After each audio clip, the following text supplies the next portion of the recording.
Well, earlier on, we just aired a recap of the debate by members of the National Assembly, a debate with regards to the challenges that are recently witnessed in the rollout of the National Health Insurance Fund, if you like, SHIF, or the Social Health Authority, commonly referred to as SHA. It is a debate that took place on the Tuesday sitting with regards to the issues that need urgent attention to restore normalcy in the health sector. These were issues that were raised by the members of Parliament, and the recap was done by none other than the Parliamentary Media Relations Officer, Muremi Mwangi, which just aired before the commencement of the House business. But back to what the members will be transacting this afternoon, even as we wait for the quorum to be achieved. At least 50 members need to be inside the chambers,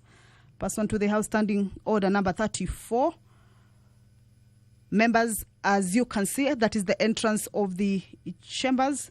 Members making their way into the chambers. This is Kaloleni, Member of Parliament, was just walked in.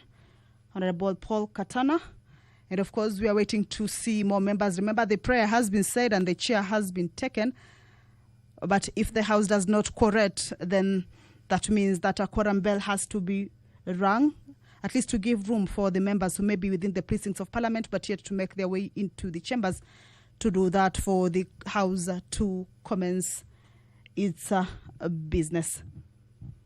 Earlier on, I had indicated to you that the members of National Assembly this afternoon are expecting to engage the Cabinet Secretary for Roads and Transport, Davis Chirchir.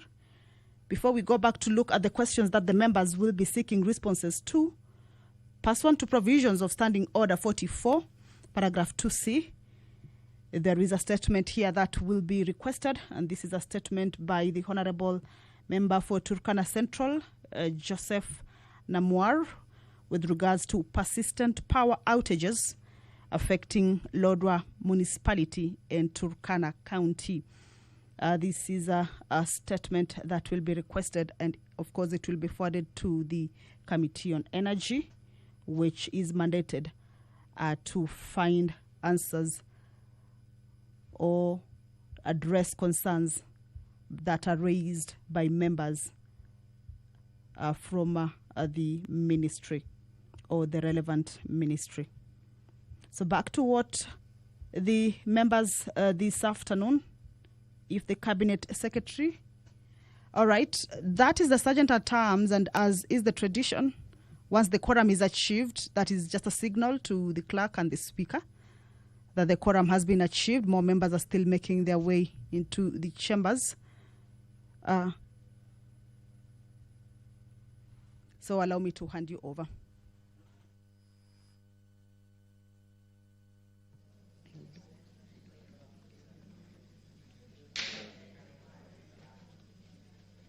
Honourable members on their feet, take your seats.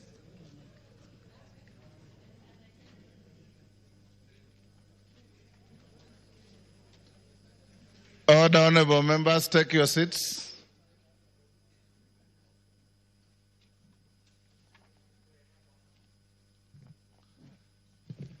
Honourable members have a communication to make on the committal of different provisions of the Business Laws Amendment Bill 2024 to various departmental committees. Honourable members, the Business Laws Amendment Bill, National Assembly Bill number 49 of 2024, sponsored by the leader of the majority party, the Honourable Kimani Ichung'wah, AGH-MP, was read a first time during today's morning sitting. The bill seeks to amend 9 acts of Parliament, namely the Banking Act, Cap 488, the Central Bank Act, Cap 491, the Microfinance Act, Cap 493, the Standards Act, Cap 496, the Kenya Accreditation Service Act, Cap 496A, the Scrap Metal Act, Cap 503, the Special Economic Zones Act, Cap 517A, the Kenya Industrial Research and Development Institute Act, Cap 511A, and the National Electronic Single Window System Act, CAP 485D. Honorable members, Standing Order 127.1 provides that a bill having been read a first time shall stand committed to the relevant departmental committee without question put. Despite the said provisions, Standing Order 127.1A provides, and I quote, "Save for a finance bill, the Speaker may refer various provisions of a bill proposing to amend more than one statute in its principal provisions to the relevant departmental committees in accordance with their mandates." Honorable members, I therefore direct that the various provisions of the bill stand committed to the departmental committees for consideration and public participation as follows. The Departmental Committee on Finance and National Planning will deal with the provisions of the bill relating to the Banking Act, CAP 488, the Central Bank Act, CAP 491, and the Microfinance Act, CAP 493C. The Departmental Committee on Trade, Industry, and Cooperatives will deal with the provisions of the bill relating to the Standards Act, CAP 496, the Kenya Accreditation Service Act, CAP 496A, the Scrap Metal Act, CAP 503, the Special Economic Zones Act, CAP 517A, the Kenya Industrial Research and Development Institute Act, CAP 511A, and the National Electronic Single Window System Act, CAP 485D. Honorable members, I further direct that the lead committee on this bill, for purposes of consolidating the portions, will be the Departmental Committee on Finance and National Planning. The two committees should move expeditiously, undertake public participation on their respective portions of the bill. Thereafter, the lead committee is expected to table a consolidated report in the House prior to commencement of second reading. Thank you. Next. Order number 3, messages. Honorable members, I have a message from His Excellency the President on nomination of persons for appointment to constitutional commissions and other state offices. Honorable members, pursuant to the provisions of Standing Order 42.1, I wish to report to the House that I have received 5 messages from His Excellency the President relating to nomination of the persons of the following state offices. A, Chairperson and members of the Board of the Independent Policing Oversight Authority, IPOA. B, Chairperson and members of the Commission on Administration of Justice, CAJ. C, Chairperson and members of the Salaries and Remuneration Commission, SRC. D, Chairperson and a member of the National Gender and Equality Commission, NGEC, and E, Second Deputy Governor of the Central Bank of Kenya. In the first message, His Excellency the President conveys that in exercise of powers conferred under Section 115 of the Independent Policing Oversight Authority Act 2011, as read together with Section 3 and 5 of the Public Appointments Parliamentary Approval Act 2011, he nominates A, Mr. Ahmed Isaac Hassan CBS as the chairperson of the board of IPOA. B, the following as members of IPOA board: Ms. Anne Wanjiku Mwangi, Dr. Micah Onyego Nyakego, Mr. Boniface Kipkemboi Samati, Dr. Annette Mbogo, Honorable John Mushiri Nyaga, Mr. Ken Williams Nyakyomita, and Ms. Jacqueline Lukalo Mwenesi. Honorable members, the second message. In the second message, His Excellency the President conveys that in exercise of powers conferred by Article 250 of the Constitution and Section 116 of the Commission on Administration of Justice Act 2011, as read together with Section 3 and 5 of the Public Appointments Parliamentary Approval Act 2011, he nominates the following persons for appointment to the respective offices in the Commission on Administration of Justice: Mr. Charles Orinda Dulo, Chairperson, Honorable Charles Njagwa Kanyi, member. Ms. Dorothy Jemator Kimengich, member. In the third message, His Excellency the President conveys that in exercise of powers conferred by Article 230 and 250 of the Constitution and Section 710 of the Salaries and Remuneration Commission Act 2011, as read together with Section 3 and 5 of the Public Appointments Parliamentary Approval Act 2011, he nominates A. Sami Chepkwony as the chairperson of the Salaries and Remuneration Commission, and B. the following as members of the Salaries and Remuneration Commission to represent various institutions as indicated. Ms. Jane Gataka Njage, a nominee of the Teacher Service Commission. Major General Retired Martin Kizito Ongoi, CBS, nominee of the Defense Council. Mr. Mohammed Aden Abdi, nominee of the Senate on behalf of county governments.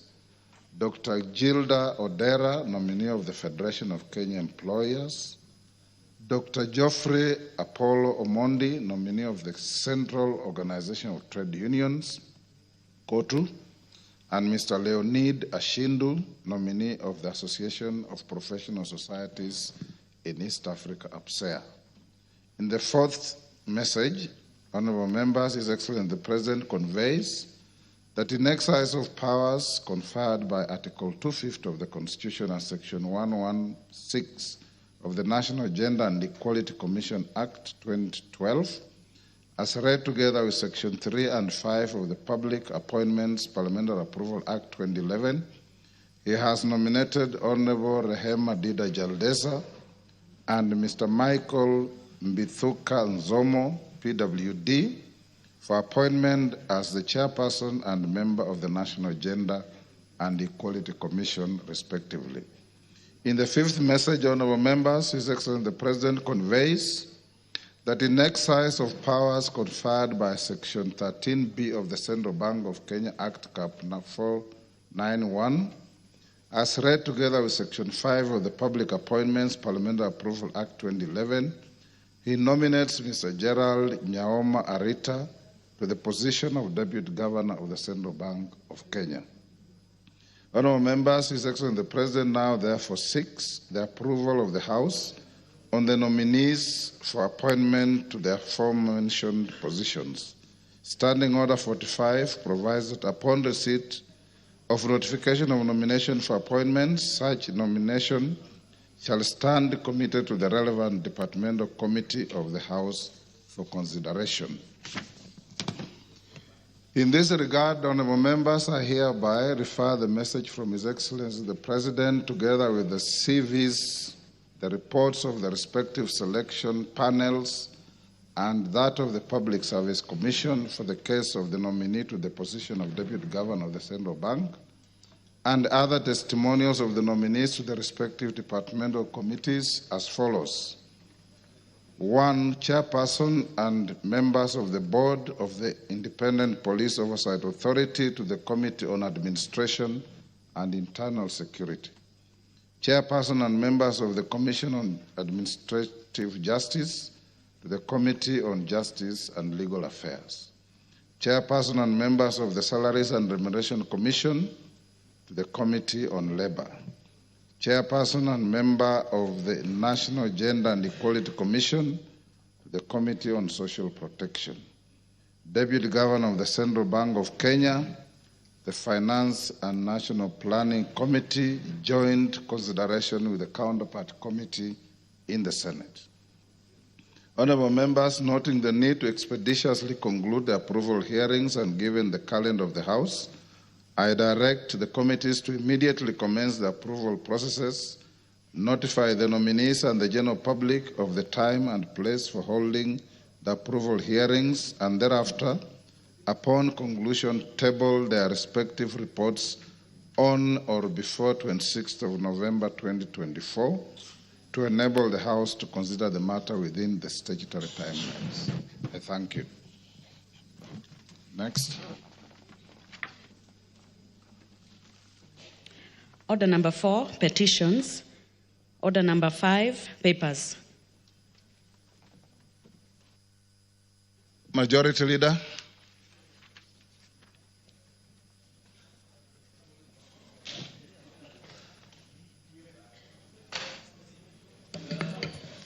Honorable Speaker, I beg to lay the following papers on the table of the House today, Wednesday, November 13, 2024, afternoon sitting.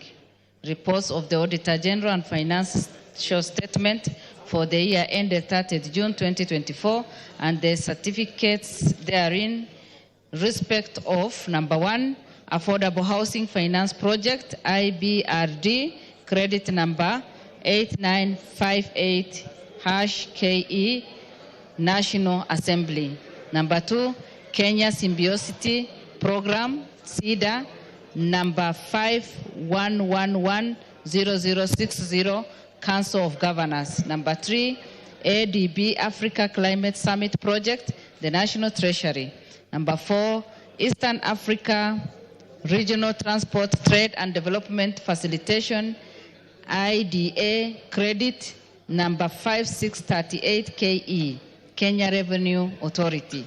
Number 5, Technical Support Program Financing Agreement number KE/FED/021/2/021-421.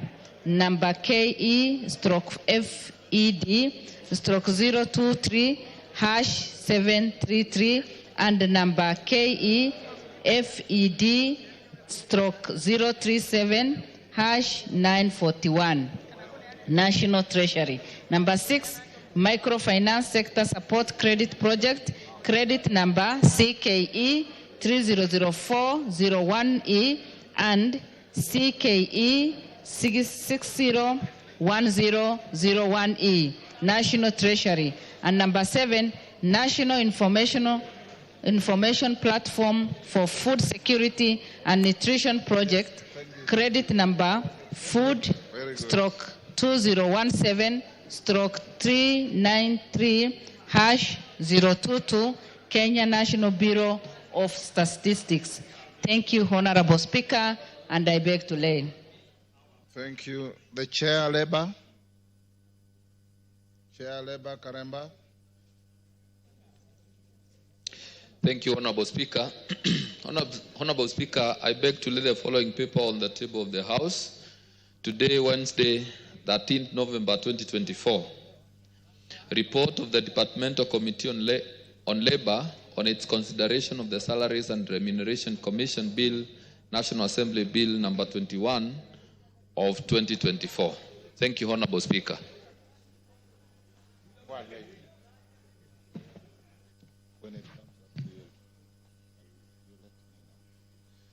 Next, Chair, Education. Meli. Yes, Member for Luanda. Maungu is your assistant. Thank you, Honorable Speaker. Honorable Speaker, I beg to lay the following papers on the table of the House today, the Wednesday, 13th November 2024. Reports of the Departmental Committee on Education on its consideration of 1, the Universities Amendment Bill, National Assembly Bill number 38 of 2023. 2, the Basic Education Amendment Bill, National Assembly Bill number 59 of 2023. 3, Universities Amendment Bill number 3, National Assembly Bill number 64 of 2023. 4, Universities Amendment number 5, Bill, National Assembly Bill number 79 of 2023.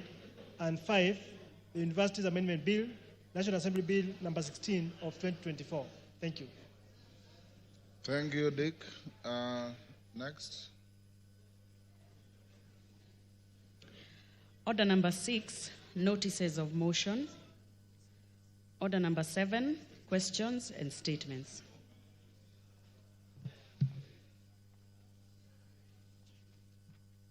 Majority Leader is the Minister for Roads coming this afternoon. Okay, before we get there, let's go to order number 8. Yes, Oundo. Honorable Speaker, I don't know whose mistake it is. Neither I was in the table office a few minutes ago.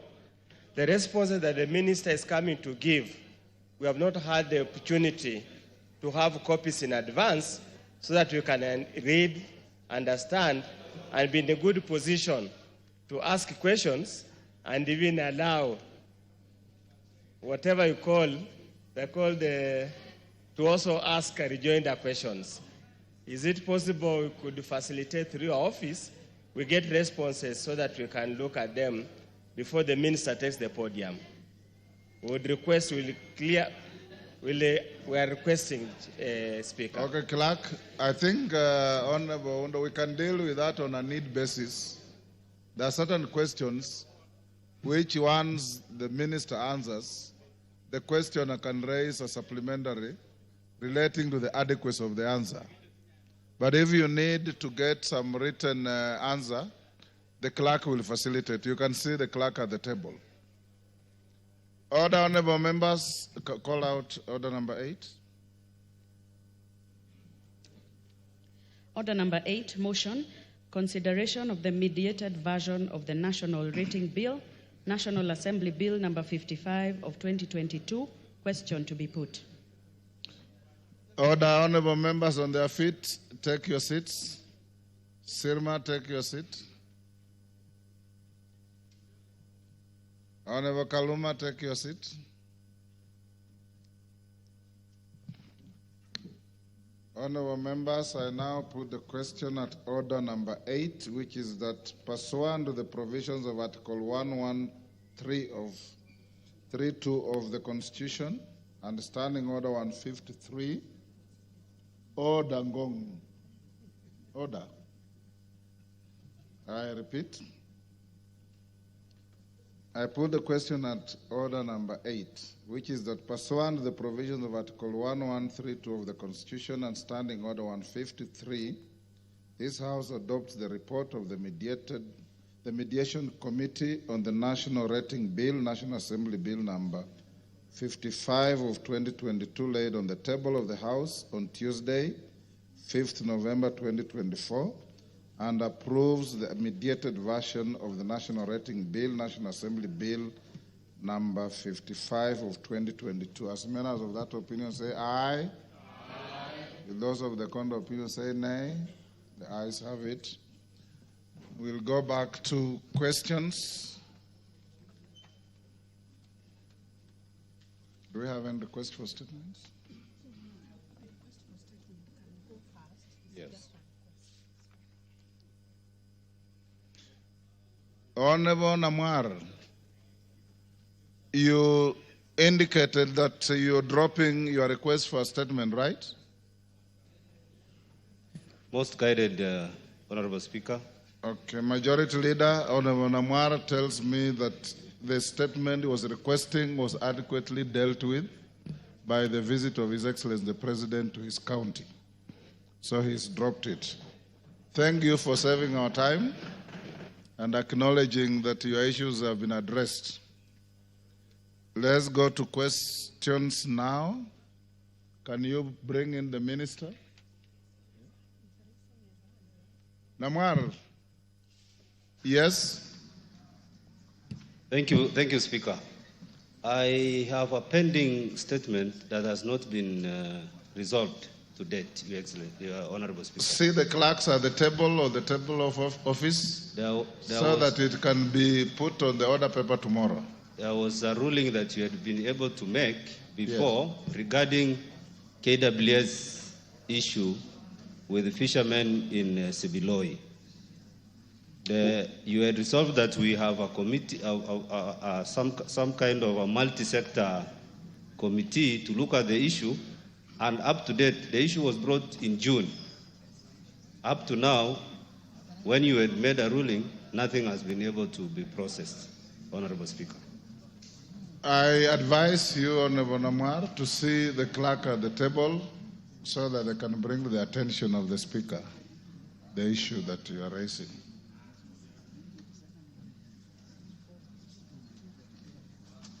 Okay, Majority Leader, can you bring in your minister?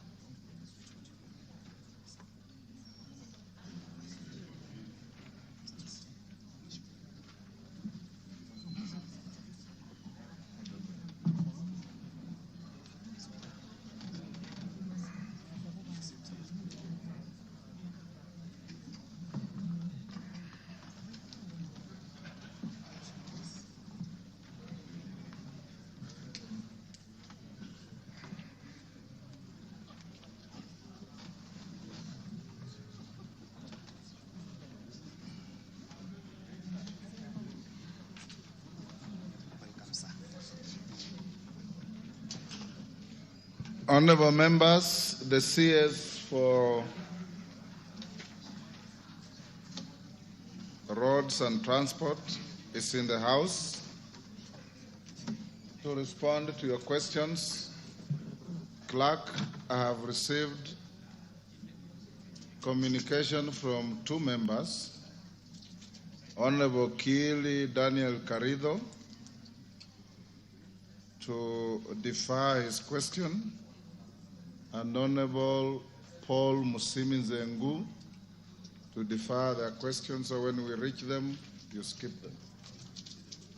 Honorable Churchill, welcome to the House, and honorable members, as we always do, the questioner asks his or her question. I'll allow one joyrider to each question. Question 167 of 2023, member for Baringo Central, Joshua Kandie. Joshua Kandie is not in the House. Pardon? You cannot stand in for him unless there's a written request to the Speaker. Question deferred.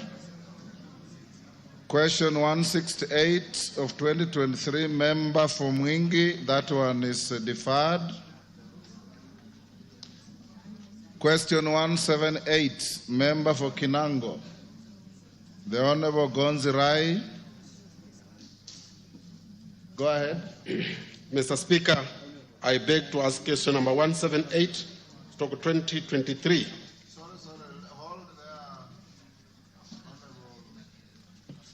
I had skipped one page. We have two questions by private notice. The first one by Wakili Mureu.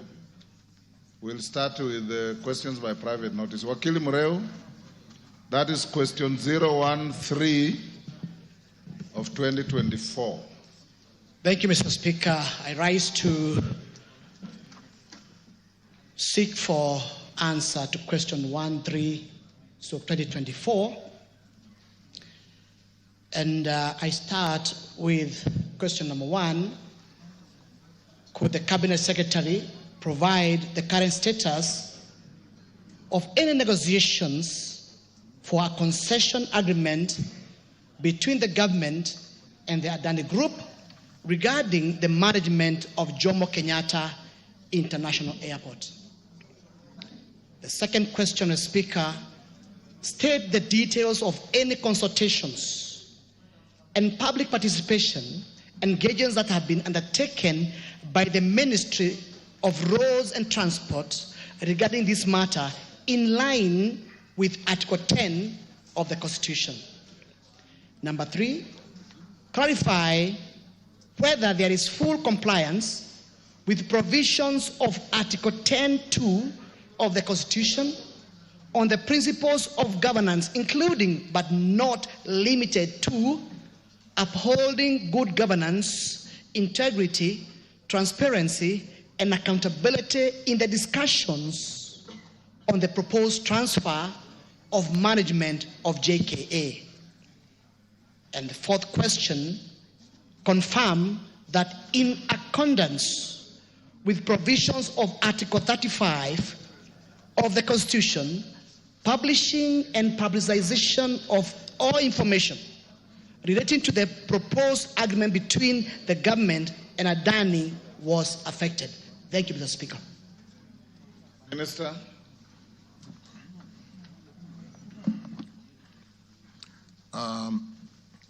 Thank you, Honorable Speaker, honorable members.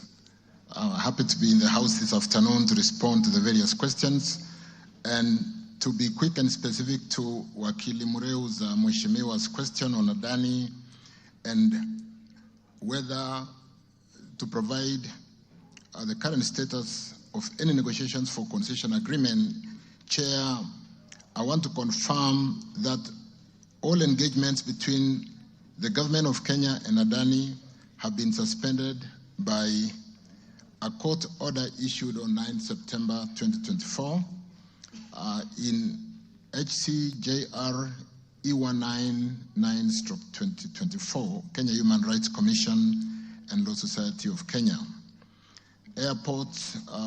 Kenya Airport Authority, and 4 others. The court issued a conservatory order prohibiting any persons from implementing or further implementing or acting on the privately initiated proposal for the development and operation of JKIA by Adani Holdings Limited, pending the hearing and determination of this application by the court.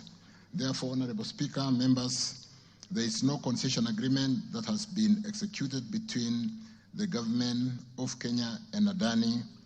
And as I answer the following questions, I'll be seeking to get the honorable members, Speaker, to appreciate the process of concessioning a PIP. And we will just stop midway ahead of developing and signing the concession agreement. And so we are going through the court process and using that as a public participation process to ensure that we do provide all the information and ensure that all Kenyans are fully appraised on this new investment platform that will bring in foreign investment and help us to grow some of our infrastructure that we need to develop. Honorable Speaker, on the members on the second question, which is to state the details of any consultation and public participation, engagements that have been undertaken.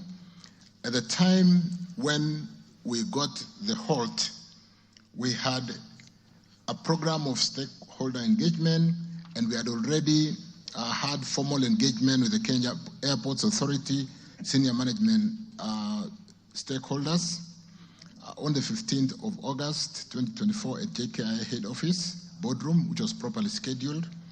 We'd had engagements with the KAA JKIA section heads stakeholders engagement meeting, which was held on 19th August 2024, also at JKIA Courage Rooftop Conference Room. We had JKIA staff engagement meeting held on 20th August 2024 at JKIA Presidential Pavilion. We had held engagements with Kenya Aviation Workers Union, CAU stakeholders engagement meeting, which was held on 20th August 2024 at JKIA Conference Room. Kenya Civil Aviation Authority stakeholders engagement meeting, which we held on 26th August 2024 at KCAA headquarters. We'd also had engagements, Speaker, honorable members, with the Kenya Airways stakeholders engagement meeting held on 26th August 2024 at Kenya Airways headquarters Pride Center, Embakasi. We had engagement with JKIA concessionaires, retailers, and all business owners engagements in a meeting we held on 28th August 2024 at Eka Hotel. We had engagement with Kenya Associations of Air Operators in a meeting held on 29th August 2024 at 4 Point by Sheraton Airport, Nairobi. And finally, with engagements with JKIA airline, air operators, ground handlers, GOK agencies, cargo engagement meetings, which was held on 30th August 2024 at Amara Ole Sereni. Honorable Speaker, the public participation plan was to be developed. However, this process, like I said, has been put on hold following the conservatory orders issued by the Honorable Court in judicial review case number HCJR/E199/2024, which has in turn suspended the implementation of the proposed project. And on the clarification on whether there is full compliance with the provision of Article 10(2) of the Constitution on the principles of governance, including but not limited to upholding good governance, integrity, transparency, accountability. In the discussions, Honorable Speaker, there has been full compliance until we were stopped. The concessioning through a PIP is a process. It's not like the PPDA, or the public procurement and disposal system. It's a whole process. And there has been, I want to confirm, compliance with Article 10.2 of the Constitution and strict adherence to the Public-Private Partnership Act and guidelines issued by the Public-Private Partnership Directorate and Committee. Good governance, Honorable Speaker, integrity, transparency, and accountability has been adhered to through the conduct of due diligence, which has revealed that, like we found out up to the time where we got the orders, that Adani has not been debarred by any country. There has not been engagement in acts of corruption that we so far found it on due diligence.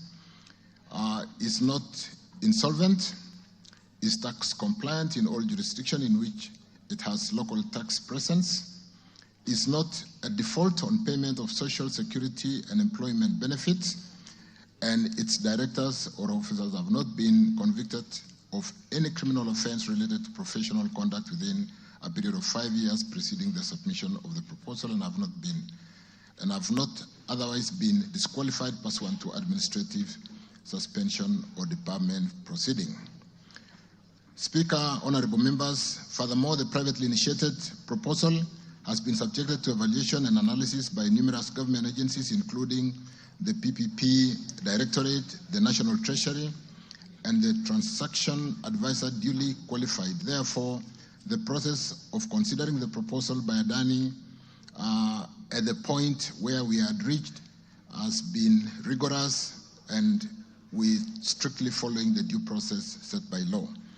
On the confirmation, Speaker, honorable members, that in accordance with the provision of Article 35 of the Constitution with respect to publishing and publication of all information relating to proposal and agreements between government and Adani, let me confirm, honorable members, Speaker, that all relevant information concerning the said project has been disclosed to almost all the stakeholders. And like I said, we continue to use the court process as a public participation process because the documents are out there. The documents were submitted to Senate when they requested us for those documents. Disclosure of information is also being undertaken within the ambit of the existing case that has been filed in court, like I've mentioned. Speaker, honorable members, that is the response on the provision of information under Article 35. On the notice, on the question to provide a comprehensive report on the statistics, sorry, I think I'm done on the Adani, Speaker. Thank you. Mr. Speaker, I extremely surprised by the Cabinet Secretary assertion that Adani has no corruption case anywhere in the world, has been compliant with taxes in where they have local jurisdiction of paying taxes. Because, Mr. Speaker, and there are documents which I can be able to submit before the House, Adani has been barred from doing business in Australia. It has been barred from doing business in India, purely for the same reason we're talking about. Therefore, I think here, Mr. Speaker, the facts which have been asserted by the Cabinet Secretary are not correct, and I think they might need to get further and proper details. However, Mr. Speaker, this matter is before the court, and now maybe since we cannot be able to discuss in much in detail, but I think I just wanted to raise that issues which are not factual, which I would like the Cabinet Secretary to just confirm, and I'll submit these papers before the House. Nevertheless, I do not wish to have this matter discussed further because it is in court, and therefore, but for purposes of record, I'll be able to submit this record before the House. Thank you, Mr. Speaker. Chair will have to look at those papers. Yes, Deputy Speaker. Thank you, Honorable Speaker. Just to be able to guide the House, it's very important that when assertions are made by a member, they must actually prove it. And the only way to get correct information is to get the Ministry of Foreign Affairs to write to those countries' Ministry of Foreign Affairs and receive a confirmation that those allegations that you're making are indeed true. Because the precedent we are setting in the country is we are going to scare away public-private partnership. We are going to scare away investors from Kenya. Because if we do not have money as a country, the only other way to fund infrastructure programs in the country is through public-private partnerships. And so we cannot, as leaders, be the ones scaring away investors. So I think he should be given a timeline within which to confirm that information to the public through the official channels, not by his own rumor-mongering and statements. Pass on your documents to the clerk for the Speaker to look at. Majority Leader. Thank you, Honorable Speaker. First, I had wanted the Honorable Mureu to table, because he said he is tabling something. He should, as a matter of fact, table the documents but not show us WhatsApp messages. Because now what Honorable Speaker is referring are things I can see him just Googling from his phone.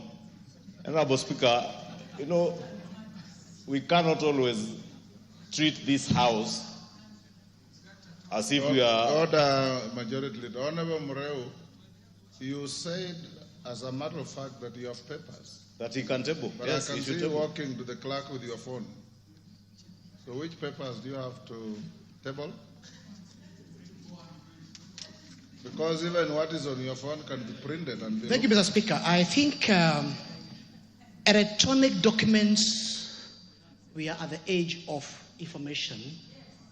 And the only, Mr. Speaker, what I just need to do is to have it printed and give it to the clerk. That is exactly However, Mr. Speaker, what I have said.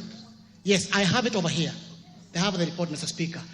But, Mr. Speaker, I think it's important also, as you talk about the benefits of PPP, transparency is most important. This issue... Order, Honorable Mureu, you are now making a speech. I just told you, if you have documents, as you said you do have, if you have them electronically, go to the table office, print them, and table them for any member to look at. Yes, and it will not be at your cost at all. It's at the cost of Parliament. Yes. Majority Leader. Thank you, Honorable Speaker. And therefore, Honorable Speaker, beg that we either redact from the Hansard, because, Honorable Speaker, what the Honorable Mureu had said that he has documents that he can table, because clearly he had no documents to table. Honorable Speaker, I was just telling Honorable Mureu here, no, it's different when you are discussing matters at Kirwara Market from the House. The House, you have to come and debate with facts, not the way we debate in our marketplaces. And Honorable Speaker, because what we tend to do many a times are to make political statements for the gallery. Because we know we are on national TV, we want to be quoted in the evening news that you have evidence, but you have not tabled any evidence, and therefore must be on the Hansard and in the records of this House that the Honorable Mureu has tabled no evidence of either Adani being debarred from doing business in Australia and all the other countries he named. But Honorable Speaker, back to my question to the Cabinet Secretary. And I had wished that's what Honorable Mureu would dwell on, because the questions in the minds of Kenyans is that Adani Group was said to have initiated a privately initiated PPP proposal. We would want to know, and Kenyans would want to know, are there other investors from any other part of the world that may have had other proposals that the Kenya Airports Authority was considering together with that of Adani? Because the questions Kenyans have been asking is whether there has been transparency, whether there has been openness in the manner in which the Kenya Airports Authority and the concerned ministry has dealt with this question of Adani. And I had hoped that the Honorable Mureu would take the Cabinet Secretary to task to explain to Kenyans what measures they took to inform Kenyans whether there have been other prior proposals from other countries, from other airline management companies, from any other part of the world. Ask your question. Honorable Speaker, therefore, I would want to see here whether the Cabinet Secretary can tell us, have there been other proposals that were being considered together with this one for Adani, Because what we have heard in the media is what probably you hear many people quote. But we want to hear from you, are there other proposals that you have considered? And this Adani one that you tell us now is in court. How far had it gone in terms of your engagements with Adani? Had it moved to the point where you are now discussing a concession, or are you just considering the PIP proposal from Adani? Thank you, Honorable Speaker. Oundo. Honorable Speaker, let me direct my question to the Cabinet Secretary. We passed here the Framework Act, the Principal Act, and it has got very clear stages and steps to be taken before you implement a PP.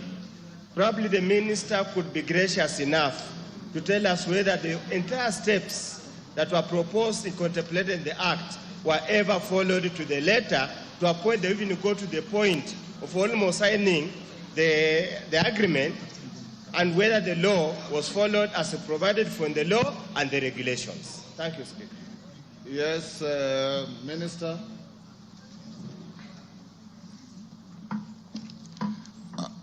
Speaker, thank you. Honorable Ichungwa's question is regarding whether we had another privately initiated proposal in respect to JKIA. Honorable Speaker, we do not have any other privately initiated proposal in respect to concessioning of JKIA.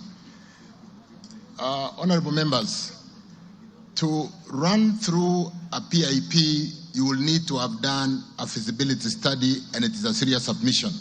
It is not a piece of letter. So when you submit a privately initiated proposal, it is a very well done piece of work, having looked at the whole scope of the proposal and what needs to be done.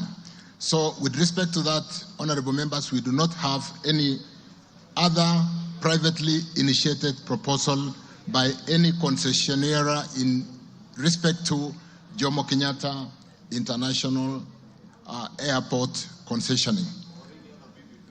Or even under PPP, we don't. With respect to Oundo's question, Mheshimiwa Oundo, the PPP, like I said, is not,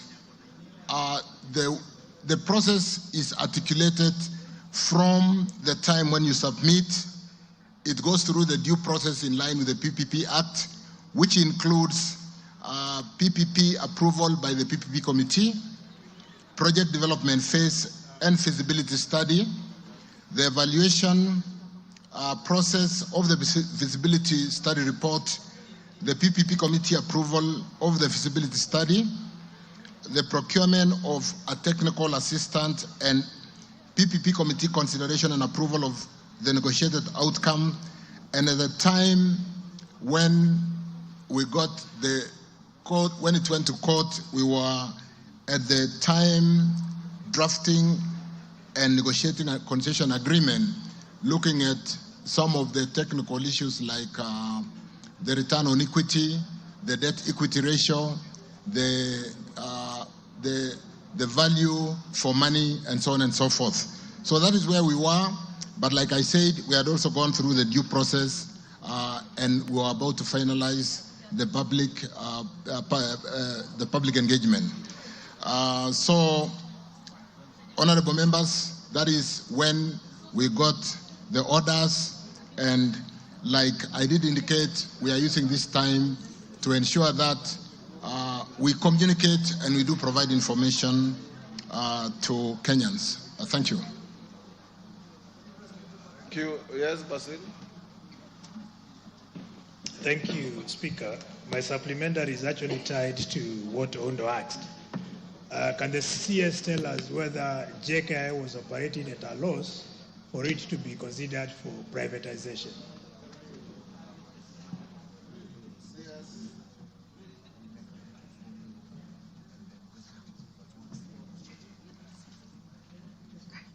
CS. Thank you, honorable members. With respect to JKIA, JKIA in its audited accounts makes a profit of 4 billion annually. 4 billion annually. As we are aware of the state of JKIA, the fact that we need a new airport, we have really overutilized in terms of the traffic and the population of persons we receive at JKIA, and the investment at JKIA is in the tune of 200 billion.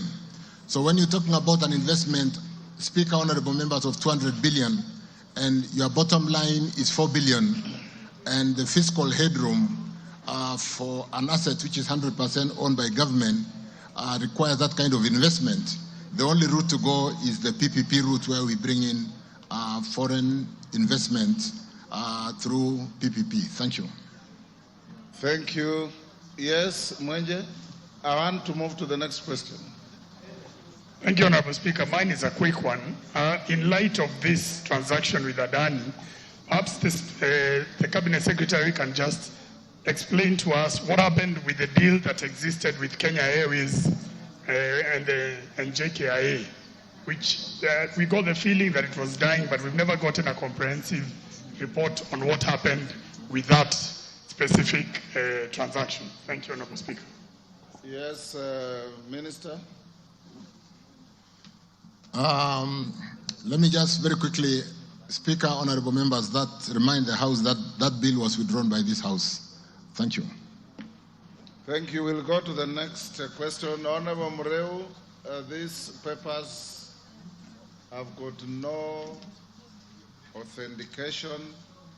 There is no indication where they're coming from. And for now, I'll disallow them. If you find a way to have them authenticated as to their source, their content, their veracity, and their accuracy, then we'll deal with it. Next question, Mark Mwenje. Yes, Honorable Kaluma. Point of order, Speaker. Honorable Speaker, the Honorable Muriu has made a very serious claim against an investor seeking opportunity to invest in the country in our constrained economy. An Honorable Speaker, is not a light matter. Under Standing Order number 91, if you cannot duly substantiate the claims you make, then that claim, number one, must be expunged from the records. But number two, Honorable Speaker, the maker of that unsubstantiated statement must withdraw and apologize. Honorable Speaker, I'm saying this because I have information that while Honorable Muriu Mungai is saying this Adani company cannot engage in any investment in this country, as we speak, this company is engaged in very big infrastructural projects, including in New South Wales, Australia. Mega projects, mega and bigger than this one here. Honorable Speaker, we cannot have a situation where we as leaders of a country operating in this difficult economic environment come, throwing rumors there about entities which should be investing in our country. And that is the platform of public-private partnerships. The idea that we don't have our own money to do everything in terms of development we want to do. And so we invite people who can invest and benefit the public as we go along. Honorable Speaker, even if it were to be said that this company had a problem in some country, as leaders, it can only alert us to secure our deal and to secure our national interest better, not to exclude. So this rumor mongering, Honorable Speaker, I wanted to request you that having been confirmed, and it is very unfortunate, Honorable Speaker, that Honorable Muriu, who is a prominent lawyer, senior lawyer, can come before this August House with newspaper cuttings whose motive you never know. From Wamunyoro, I don't know which newspaper. I don't know what Wamunyoro is. So Honorable Speaker, could it be expunged from record because it has a company I have already which directed would rather that deal with. the documents as they are, and from advice from the table clerk, they are inadmissible. We go to the next question, and Murray, I've told you what to do if you want to be believed. Mark Mwenje. Thank you, Honorable Speaker. Before I ask my question, Honorable I'll Speaker. move to the next question. On the same issue? Okay. Honorable TJ Kajwang. Mr. Speaker, you know... Can you mute Mwenje? Yes. You know the member for Homa Bay is my law partner, and I always don't disagree with him on very serious issues. But as a ranking member, as I am, and I heard that from the Deputy Speaker, is it in order that members of this House should talk down other members on issues which are substantial, which are being spoken both outside and inside, to refer that members are rumor mongering? Whether it is a newspaper, no newspapers are allowed, if in Speaker's wisdom, Speaker may allow certain information, including newspaper reports. That is what I know about. I'm just wondering, for the decency of debate in this House and for the respect that members have on each other, a gentleman such as a member for Wakili, as he is, should a whole presiding officers face him and tell him that he is rumor mongering, when actually he is stating issues which are both passionate in this House and outside. That is the context of my Thank you, TJ. I've already given direction on the matter, and Wakili Mureo, being a senior lawyer, knows what to do with his documents. Mark Mwenje.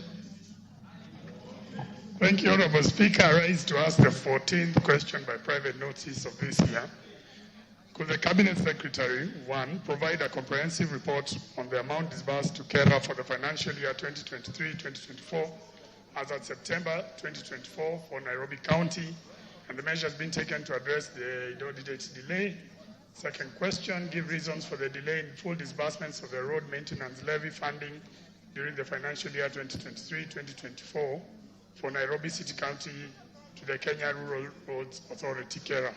Honorable Speaker, as the CS rises to ask, we had requested last time to expand this question, not just to apply to Nairobi City County, but to the entire country as well, with your indulgence. Thank Minister.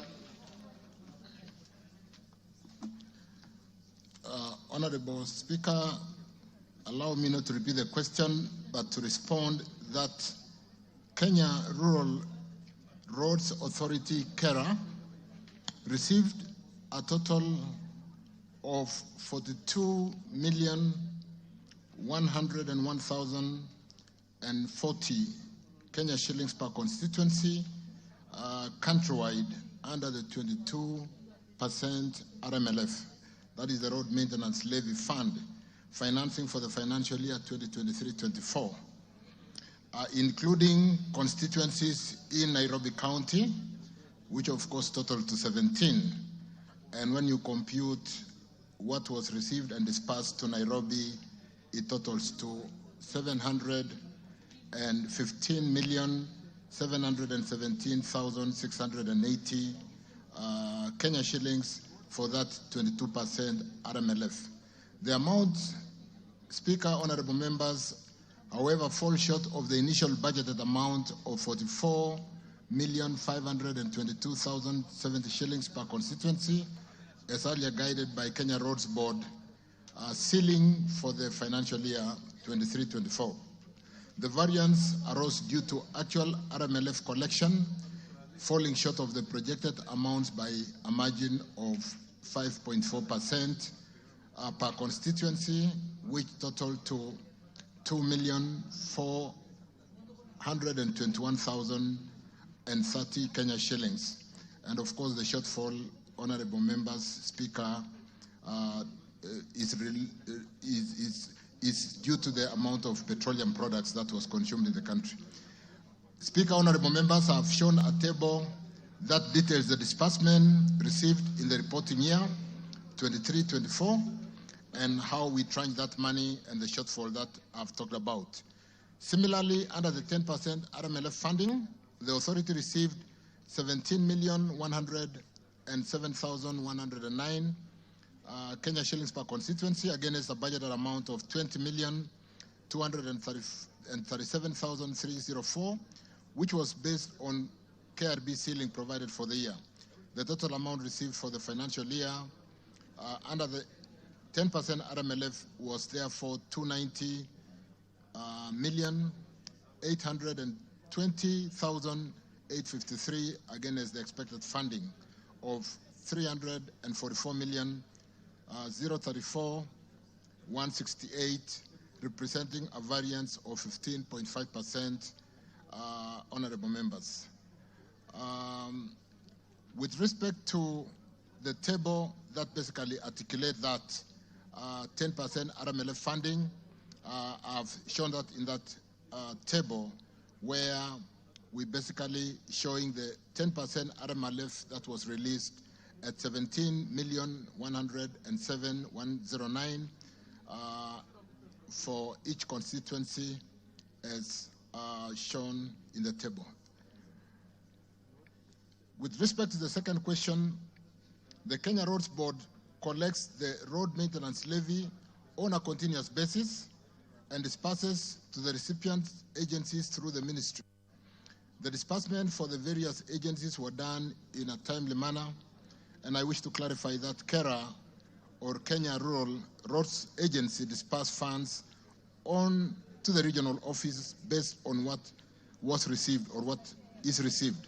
The funds for Nairobi City County, honorable members, and all other constituencies were therefore remitted and will continue to be remitted promptly. Thank you, Speaker. Thank you, honorable members. Mark Mwenje.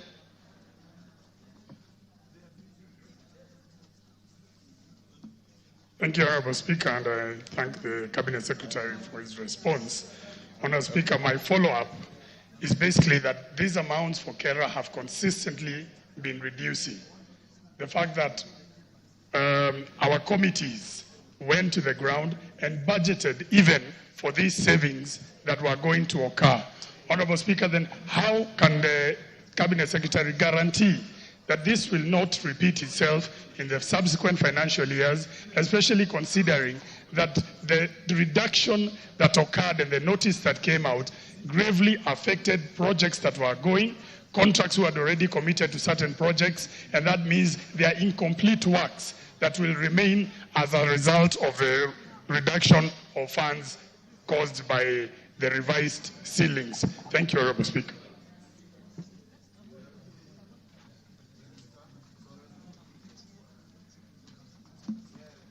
Lodge.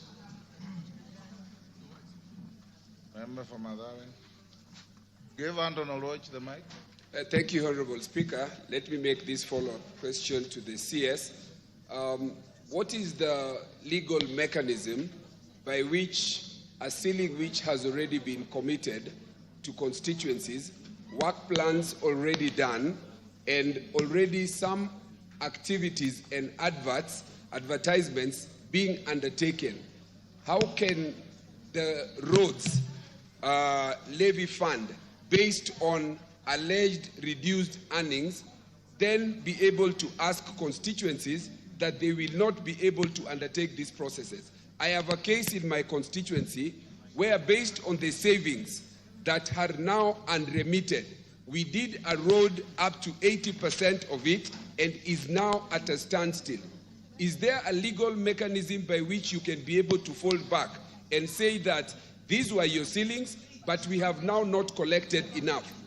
I think the minister should be able to come clean to avoid putting constituencies in roads that are being done to a certain extent and now will be left undone as white elephants. Thank you.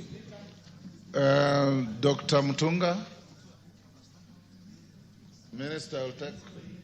Thank you, Honorable Speaker. Honorable Speaker, my supplementary question is around the same money committed to pay for contracts that had already been issued. Honorable Speaker, I have a case in my constituency where a road was estimated to be done at around 4 million, and only 3 million was available. Then I go back to the apportionment of the money and the decisions made when the reductions were done. Did the ministry not take into account that committed money is already incurring a debt and therefore make provisions for this even as the reductions were to go on. Was that taken into account, Honourable Speaker? Thank you. Owundo. Speaker, I think this issue of the 22% and 10% is now becoming a thorn in the flesh. Honourable Speaker, once the works are complete, assuming the entire disbursement was made, once the works are complete, there is what we call savings. Honourable Speaker, and I want to ask the CS to clarify, up to now, the so-called savings have not been remitted to the regional offices to enable us undertake and enable the CRC, that's the Constitutional Roads Committee, to undertake the other remaining works on the various roads. When is the savings going to be remitted to the regional offices to enable them complete the ongoing roads? Yes, Nyenze. Let's take one more from Edith, then you answer. We got the next question. Thank you, Mr. Speaker, sir. Mine is a question, a supplementary question on Kera roads again. There was an advertisement which was done on the 22 and also 10% roads, I think about 2 weeks ago. Then after that, it was withdrawn. They say they have suspended that advertisement. And the advertisement which had gone out actually did not have the names of the constituencies. They did not even give us, as the members of parliament, the amount allocated. And in some instances, you are having a road which is touching on 2 constituencies. So you can't tell this belongs to my constituency or to the neighboring constituency. So my question is, why was this advert suspended? Thank you. Yes, ma'am.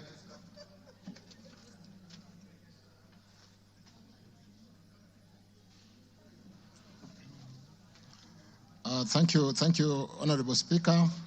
The supplementary question with respect to basically the works that had been advertised and on account of projected revenues, which was not met because of the shortfall on the 22% RMLF collection, which comes through the fuel collection.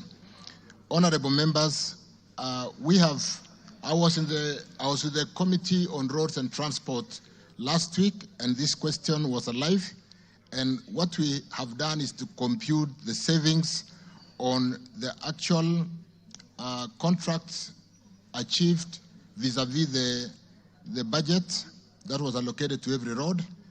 And my team, honourable members, which is here with me, are computing the savings to be able to address the shortfall and therefore mitigate the challenge that the members face over projects that had been advertised, committed, and works done. And as of yesterday, I think Kera did pass through the board the amounts due to the shortfall and will be dispersed shortly.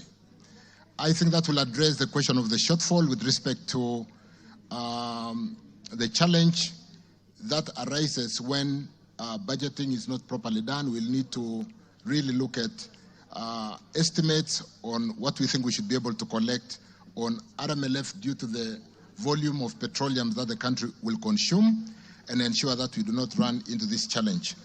But as regarding the shortfall or whether the RMLF is reducing, I think in the subsequent questions we'll see the RMLF growing from 2019-2020 and progressively all the way to almost 100% growth by the year 2022-23. So the challenge of overestimating the revenues, going out to tender for roads on estimates that may not be achieved. We'll work very closely to ensure with EPRA and the people who give us the estimates for the petroleum products that will be consumed, so that we do not get into that situation. But like I've said, as of yesterday, the board of Kera met and approved the shortfall based on the savings, and will be able to mitigate that challenge. With respect to Edith Nyense's concern of the suspended advertisements which had gone out. I think we are going to re-advertise by next week. That's what I'm advised. And therefore, we'll be able to address that challenge. Let me, in the course of this sitting, I'll get more details. And if that is not satisfactory, I'll be able to address that. Thank you. Kandia.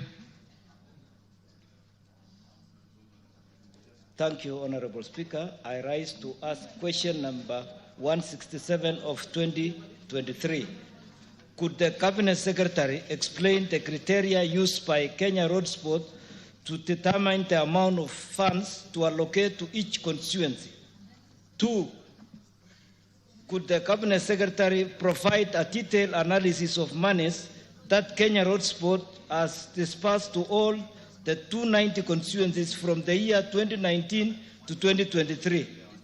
3, could the Cabinet Secretary provide a comprehensive list of roads each of the 47 counties that Kenya Roads Board has allocated monies to in the recent past? Thank you, Honorable Speaker. CS. Thank you, Mr. Speaker. Thank you for the question, Honorable Joshua Kandia.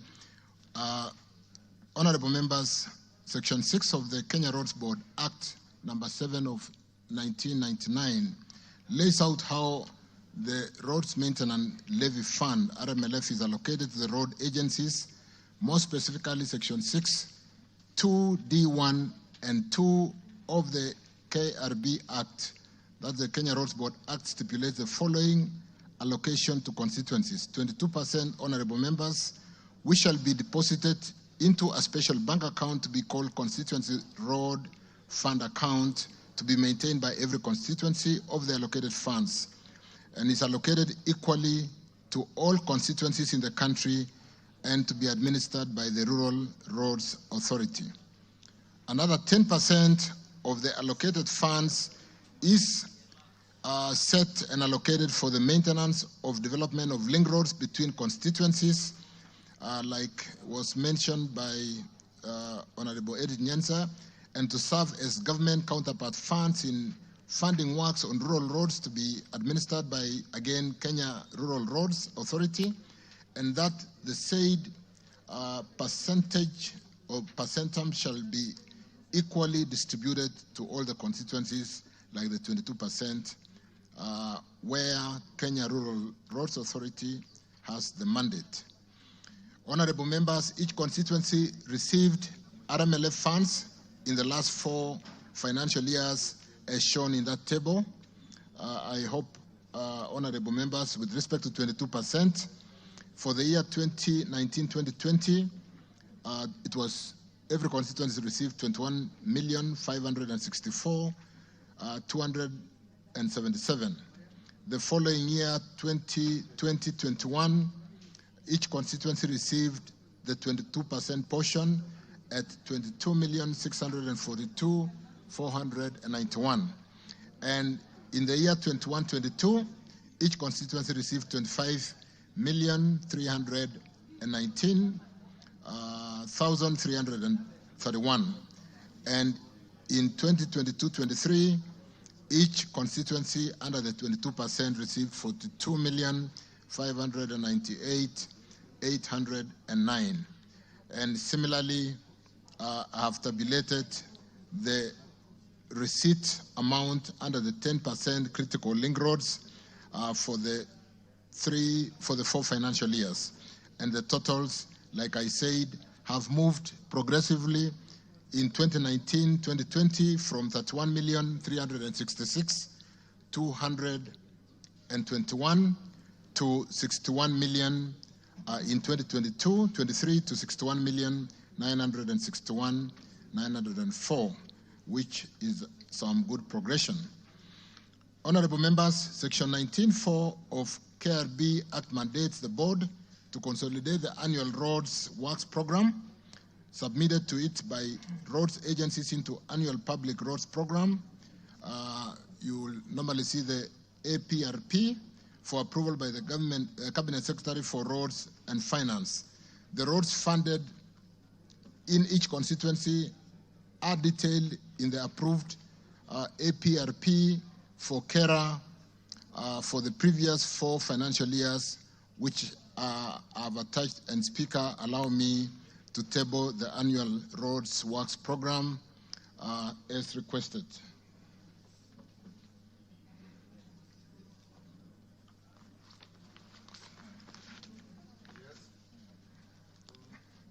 This is the annual roads program, both from the year 2021-22, 2019-2020, 2020-2021, 21-22, and 22-23, with all the annual work programs. Thank you.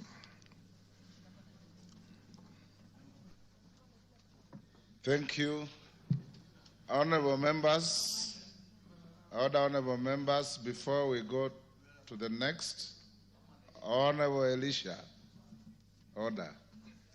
Honorable members, allow me to acknowledge in the Speaker's gallery 2 very distinguished ladies from the East African region, the Speaker of the Parliament of Uganda, the Honorable Anita Among, otherwise known as AAA, and the Honorable Speaker of the Parliament of the United Republic of Tanzania, Dr. Julia Acton, who is also the President of the IPU. The 2 speakers and speakers from other East African community states, Rwanda, Burundi, Republic of South Sudan, Somalia, and DRC are in Kenya attending a meeting of the Bureau of the Speakers of the East African Community, chaired by yours truly. And we have had a wonderful meeting this morning. Among other things is the expansion and integration of the people of the East African region in truly fostering free movement of people, goods, and services, moving towards monetary union, and broadening the integration of our region. On your behalf and on my behalf, I welcome the 2 speakers to the gallery of our Parliament. Yes, Millie Odhiambo, 1 minute. Thank you, Mr. Speaker. On behalf of the delegation of the IPU in Kenya, I just wish to congratulate our president. And Kenya played a very significant role in ensuring that she was elected. And also on behalf of the women of this parliament, we are very proud when we see women speakers. And we are looking forward to the next speaker, we don't want to remove you, but the next woman speaker sitting there. So we are very happy to have them, and welcome to Kenya. Thank you. Both of them are known to me, and I'm very happy to see them both. They are women, all right, but they are speakers out of their competence, beyond the agenda. KJ?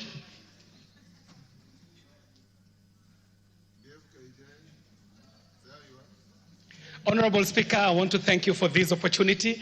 And because you have already welcomed the very esteemed speakers, I would want to only put in one word, Mr. Speaker. One is to congratulate the ladies for being able to ascend not only to the apex of their parliaments, but also for great leadership in the continent, identifying that the Honorable Tulia Ackson is our IPU president, and Kenya played a very big role in ensuring that she secured the seat. Myself and the Honorable Millie Odhiambo were her chief campaigners, ensuring that she secures that seat. And through you, Mr. Speaker, we would just like to request that when you're having the deliberations, maybe you might want to whisper to your counterparts that we have a candidate for the African Union Commission.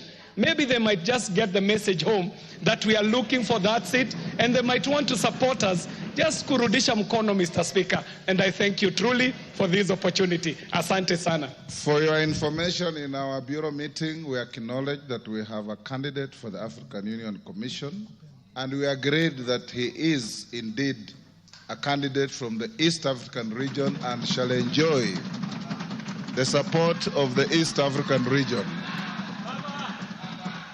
Thank you. We'll go back to our questions. Mr. Speaker, sir, I am satisfied. However, I would allow... If you are satisfied, there is no however. Let's go to the next question. The Honorable Gonzirai.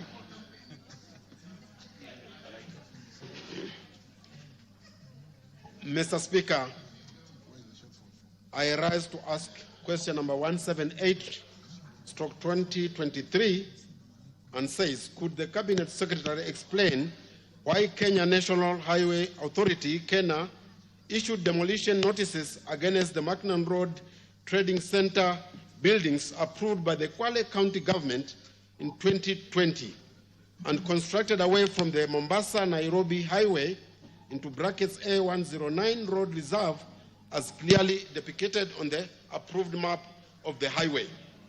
2, explain why owners of the buildings purportedly earmarked for demolition by KENA were not involved prior to the issuance of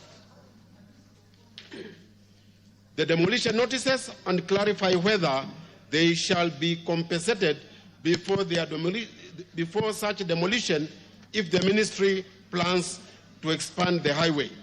3, provide copies of updated maps, if any, illustrating the changes done to the road reserve dimensions of the Mombasa-Nairobi Highway into brackets A109. Thank you, Mr. Speaker. CS. Thank you, Honorable Speaker. Thank you, Honorable Konzirai. On this particular one, Honorable Speaker, Honorable Members, the notices were issued because the buildings were within the road reserves as marked through the road reserve boundary posts that were installed in the year 2018. I have got prepared an appendix 2, which, like the Honorable Member Konzirai did request, which will show that we did indeed mark the road reserve area, and we have a document that I will table to basically confirm that. The markings were installed under the project for rehabilitation of Bajuma Gate, Majia Chumvi Road, which was completed on 28 February 2018. The notices, Honorable Member Speaker, of encroachment were issued to 58 entities at the Mackinnon Trading Center on 2nd February 2023. And there are no current plans to expand the highway. However, the road reserves have been marked using concrete boundary posts since 2018, and the owners have been aware of the boundary. The ministry does not compensate honorable members for demolition of structures that are encroaching on the road reserve. Since issuance of the notices, some entities have removed their structures while others continue to encroach. And in my appendix 2 also, I have shown one entity that, after engaging an advocate to contest the notice in writing, later to KENA for that matter, later demolished the encroaching building and put up a new building that observes the road reserve boundaries. That is also in a document that I will, wish to table to show those details as requested by Honorable Konzirai. On the third item, a planned and profile drawing for the project for rehabilitation of Bajuma Gate Majia Chumvi Road, indicating that at the time of design, a section of the building was identified to be within the road reserve, has been provided for ease of reference. I thank you. Allow me to table the annexure or appendix to basically assist us to appreciate. Go ahead. Thank you. Gonzirai. Mr. Speaker, what the minister is actually telling us could have some truth, but the question I'm asking is about Mackinnon Road, because the allegations about the houses which people actually removed the structures was in Taro. This road we are talking about is 57 kilometers. And I'm talking about Mackinnon Road Trading Center, where sometimes last year, I took the former Minister for Roads and Transport to that particular area. And he considered that there were no any consultation done actually with the owners. Because what the dispute is about the boundary. Because Kwale County in 2020 actually gave consent for the structures to be put. They are saying they did put their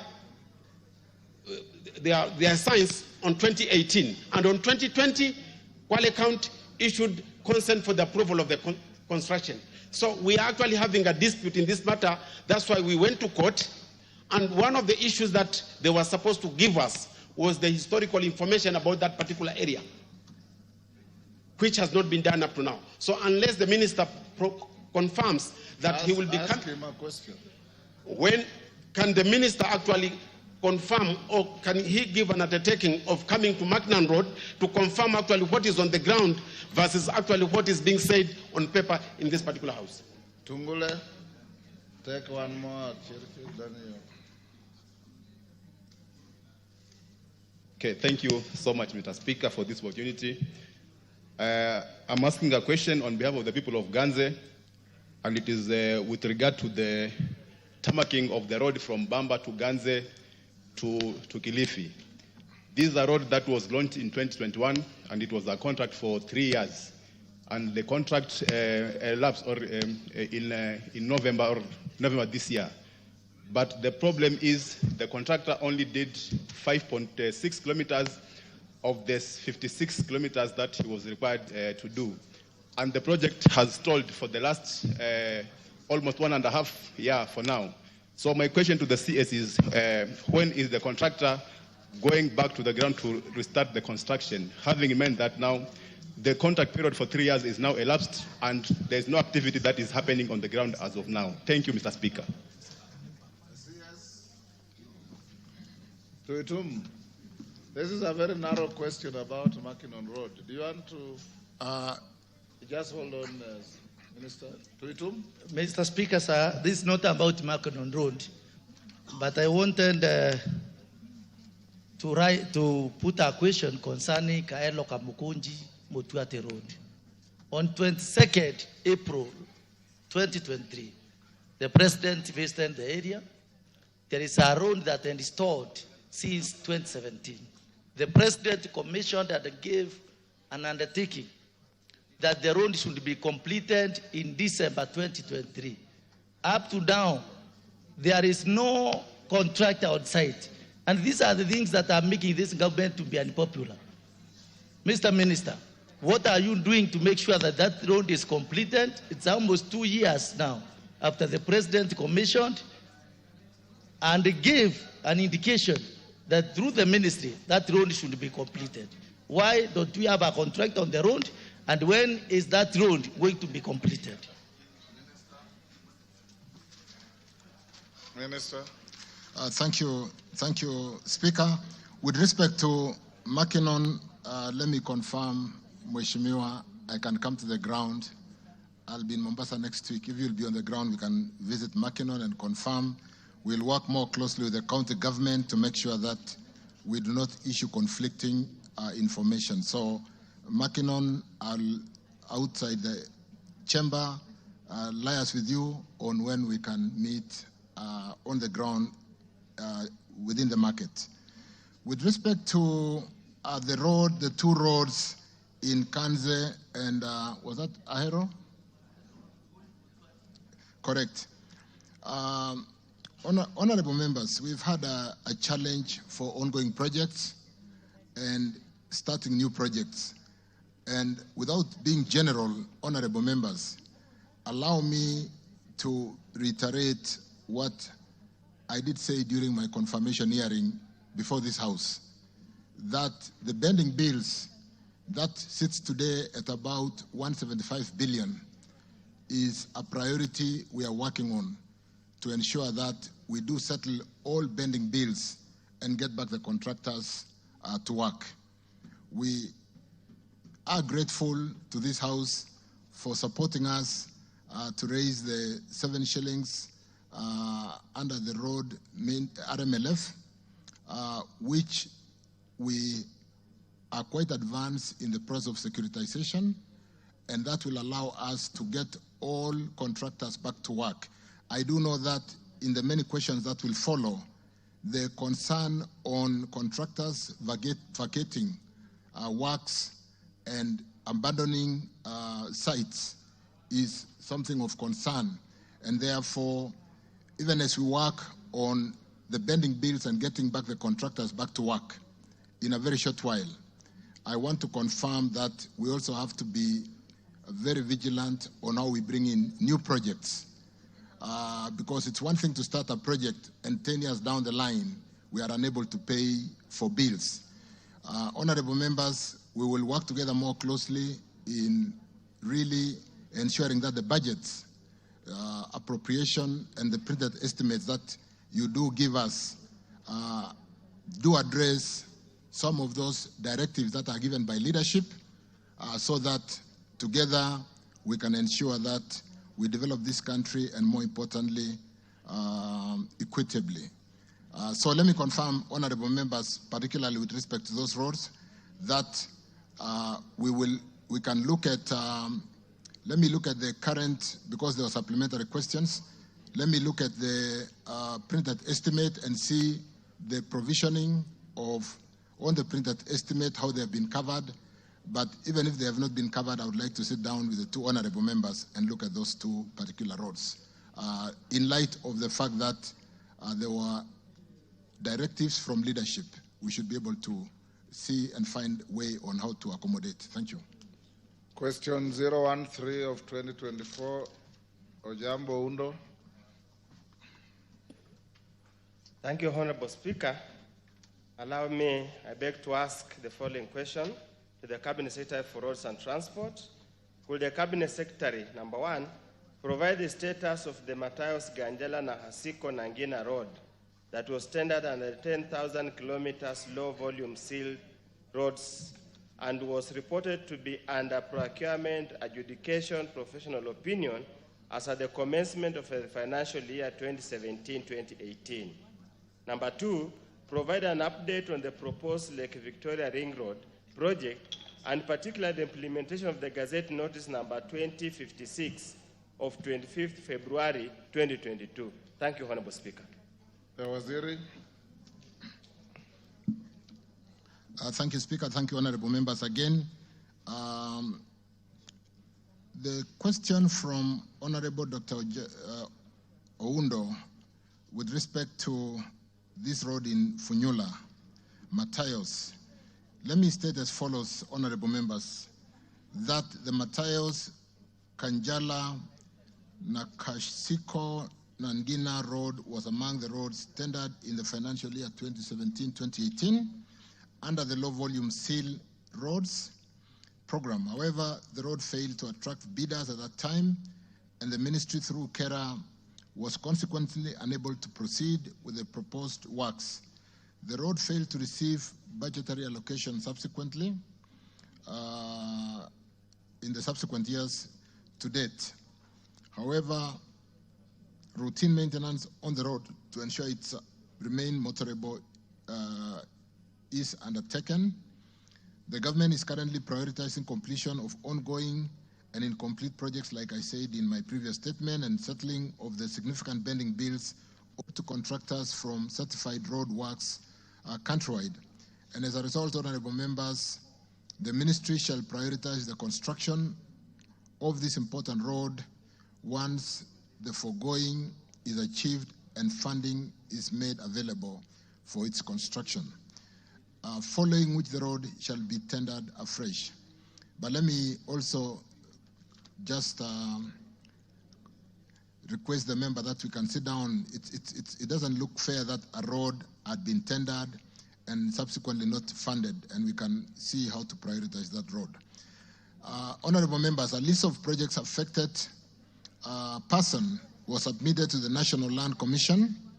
The gazettement of notices of intention to acquire private land affected by the project on behalf of Kenya was completed through Gazette Notice number 2054 of 25th February 2022. However, issuance of notices of intention to acquire to persons affected by project or PAPs and inspections of the properties for valuation purpose has not been carried out. The ministry through Kenya is committed to executing the exercise as soon as funds are available, and again, let me undertake to follow up and ensure that this is done soonest. Thank you. I think it's as clear as that. Do you have a supplementary? Speaker, it is heartening for the minister to acknowledge that people of Matayos and Funyula constituency have been unfairly treated, unfairly and discriminated against by the subsequent regimes. And it's also encouraging to say that we look at it, and I hope when I saunter and go to his office, he will not lock me out and let me wait for 3 hours, yet I'm supposed to come and give quorum in this house. But Honorable Speaker, also I just want to draw his attention that at one time on 9th March 2021, the then Cabinet Secretary, Honorable James Masharia, clearly indicated the project will be prioritized in the financial year 2021-2022. It's again very unfortunate that again the goalpost has changed. Now the funds are not available, but I'm encouraged by the statement, and I will walk into his office now that truly you are Speaker, you are my witness. If the doors are not open, I'll come and stand on top of your desk to ensure that he opens for me his doors. Thank you, Honorable Speaker. Thank you. Next, those are just kind comments. Minister, you don't have to respond. Question 069 of 2024, member for Westlands. Thank you, Honorable Speaker. Honorable Speaker, I wish to ask the Cabinet Secretary the following questions. Could the Cabinet Secretary provide details of the approved design of Wayakwe, including the road profiles, all road signages, road lightings, service lanes, and pedestrian walkways and crossings, and clarify whether the ongoing construction works on the named road are being carried out in accordance with the approved designs. Question number 2, to state timelines for completion of the Kangemi and Ndumbuini overpasses and restoration of access roads destroyed during the constructions. Question number 3, to explain why there are no footbridges, pedestrian walkways, and road markings on the said road, and further explain why the provided pedestrian crossings are kilometers apart from each other, thereby escalating road accidents on the said road and disadvantaging school-going children, the elderly persons, persons with disabilities, and emergency response teams. Question number 4, to explain why the ministry approved the construction of Westlands Roundabout footbridge without incorporating a ramp for persons with disabilities, and state whether there are any plans to have one installed. Thank you, Honorable Speaker.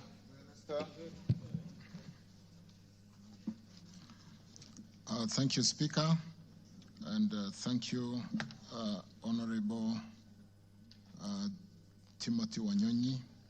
On this particular question, allow me again, honorable members, Speaker, to go straight to the answer to the question.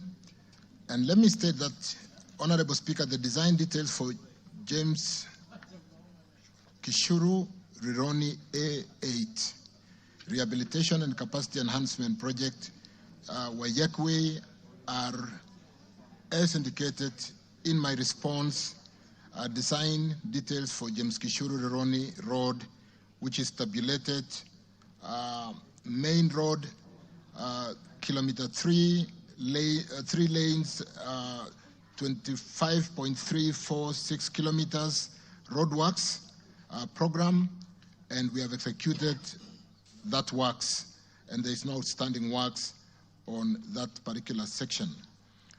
On the second area, which is the lanes on both sides, right and left-hand side, the 38 kilometers program, we have only executed and worked on 6.384 kilometers, and there is outstanding 31.616 kilometers. That is works outstanding at about 83%, still quite significant. On the collector road, or the feeder road, which is 21.2 kilometer, we have finished works on 11.28 kilometers, and we have 9.92 kilometers to go, some 46% of works outstanding. On the interchange, slip roads and ramps, where the number of kilometers is 20.86 kilometers, we have basically scratched the ground only with 0.2 kilometers, and we have 20 kilometers to go, 99% outstanding. On Gitaru Falls Clover interchange, which is 5.594 kilometers, honorable members, we have done 1.953 kilometers, and there is 3.637 kilometers to go, which is 65%. On the NMT footpath, this is the non-motorized traffic lane, or the walkways, to ensure that we are pedestrian friendly, which is 50 kilometers, 50.69 kilometers. We have not started. On access to government facilities, Nairobi School and Kefri, we have also not started. We have some 4.3 kilometers to go to do in that section. As regarding the structures, which include the bridges, the vernacular underpass, pedestrian underpass, pedestrian footbridges, retainer wall, and all the other structures, let me say as follows.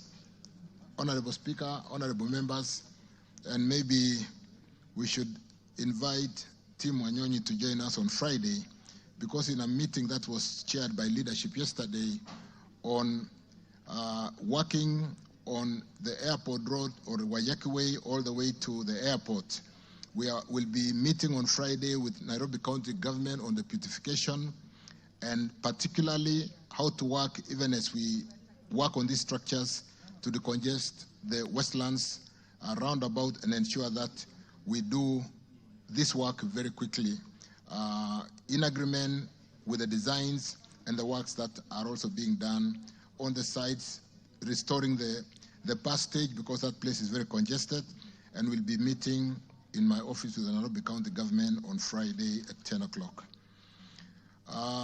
So there's a lot of work we are doing on the Westlands space to ensure that we do open up and beautify that area, because it's currently very congested. Works are also being carried out in accordance with the proposed design, save for instances where works have not been fitted to site conditions. On the second question, the contractor is currently working at Gitaru interchange as per the developed schedule of priority of works based on availability of funds. The contractor is, however, not working at full capacity due to delayed payments amounting to 3.3 billion. And once payments are made, and like I've indicated, this is a priority assignment we are undertaking to make sure that all contractors go back to work.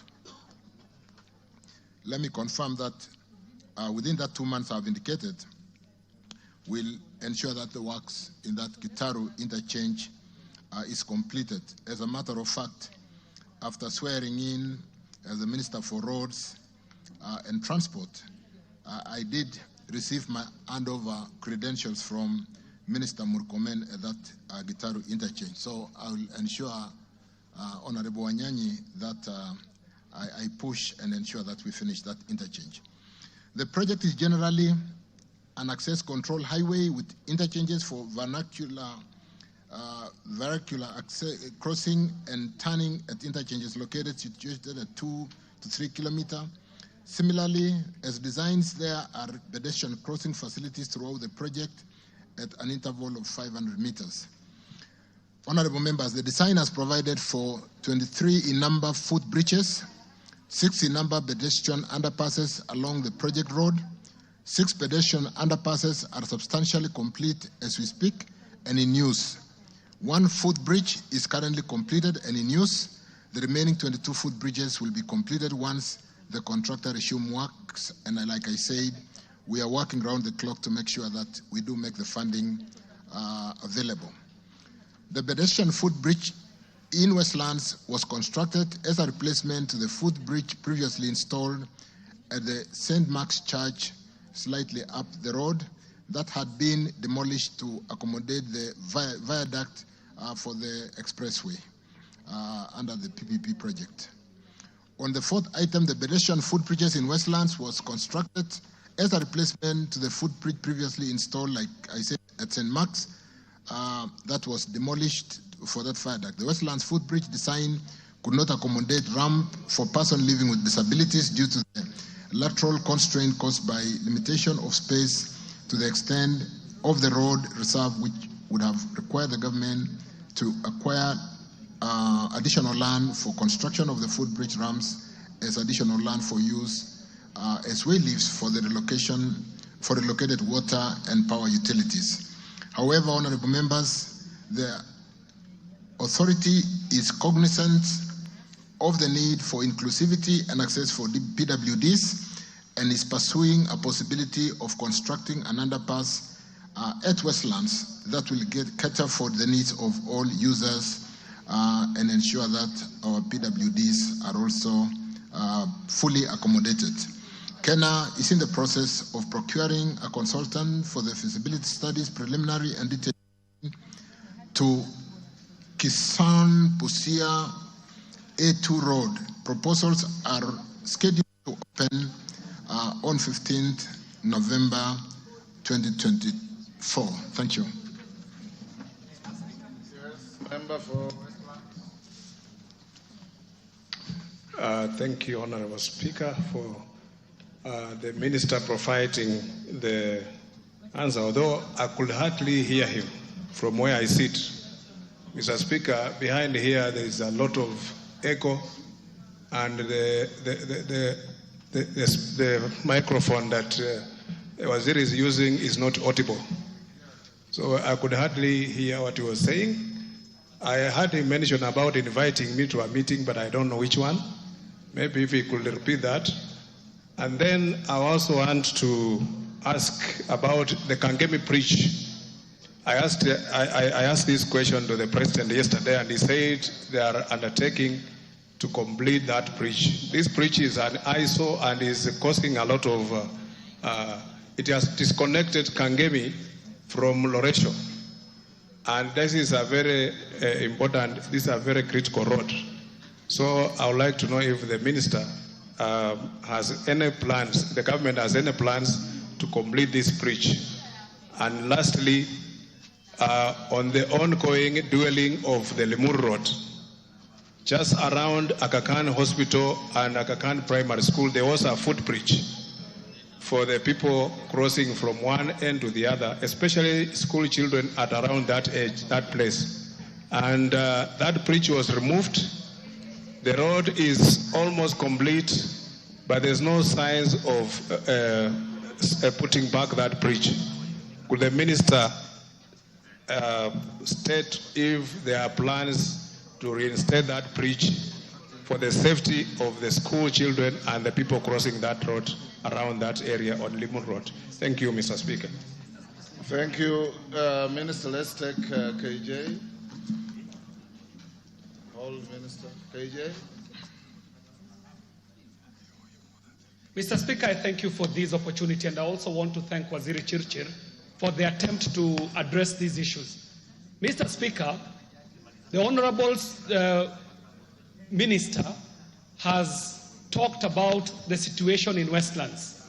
He has also given an assurance to the Leader of Majority that the work at Getaro Bridge shall be completed within 2 months. Sandwiched between these two constituencies is a constituency called Dagoretti South constituency. And we have a very precarious situation at Odero 87, the bridge that is crossing over Waiyaki Way, which is now a dangerous spot for motorable traffic, for borders and people on foot. In fact, the accidents that have been happening there are so gory. I hope they have been reported to the ministry. And the question, Mr. Speaker, is the ministry in the interim having any plans for any mitigation works as we await the mega works to one, make the bridge motorable so that it can depopulate the traffic coming all the way from Karen and the traffic that is coming from Gong Road? And secondly, when do we expect to see the proper completion of this bridge at Odero 87? The second question, Mr. Speaker, has to do with the works on Naivasha Road, which are also connecting to this work. The works that are the interchange at Dagoretti Corner and the dualing of Naivasha Road. What plans does the ministry have on these very critical projects that would help decongest Ngong Road and connect all the traffic that does not have to go into the city to be able to offload onto Naivasha Road and connect onto the Waiyaki Highway? Mr. Speaker, I truly thank you.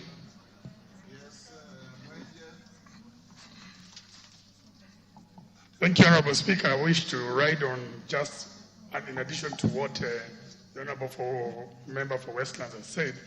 Honorable Speaker, there is a road, Outer Ring Road, which has now become one of the most dangerous roads for pedestrians who are crossing. And also there's Kangundo Road, the Honorable Speaker, that is undergoing expansion. And you have Mama Lucy Hospital that is on one side, but you have people and children crossing from the other side. So, Honorable Speaker, my question is, what measures would the ministry be willing to undertake to mitigate before they do the footbridges, especially on Kangundo Road?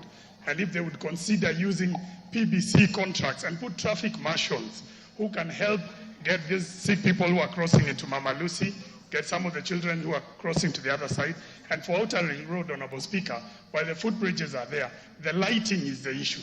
So you have vandals who actually come and intentionally vandalize those lights. But we've tried to engage Kura and the ministry to tell them we have to come up with innovative ways of lighting these bridges and also still using PBC to put some security on those footbridges so that people can stop crossing on the road at night and end up getting hit. Thank you, Honorable Speaker.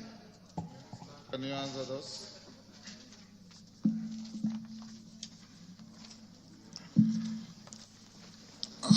Thank you, Honorable Speaker. Honorable Wanyonyi, I did indicate that Westlands around... Are you able to hear the minister now?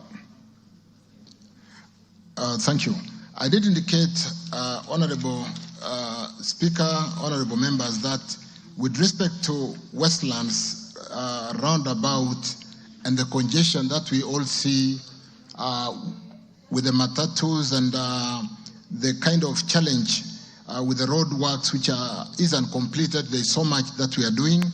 I did indicate, Honorable Chair, members, that the leadership did call us for a meeting yesterday with the county government, and we will be having a meeting on Friday to not only look at how to quickly finish the works that have been planned.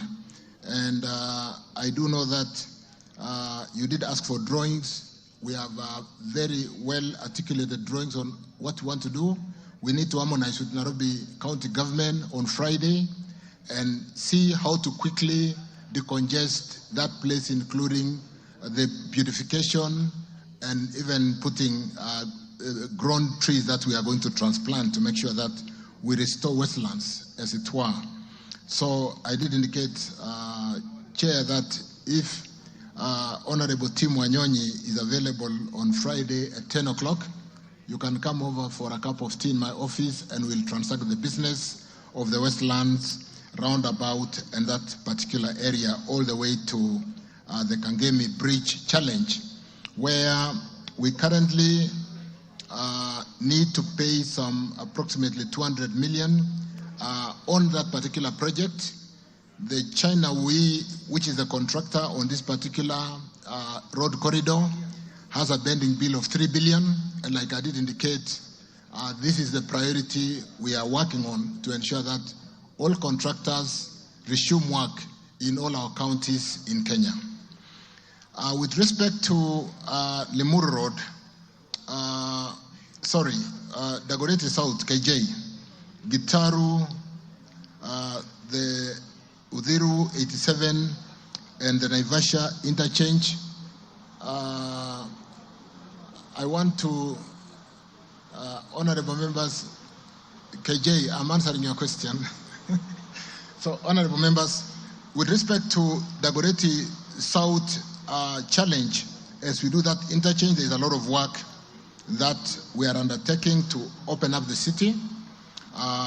We have just almost closed the Northern Pipers facility.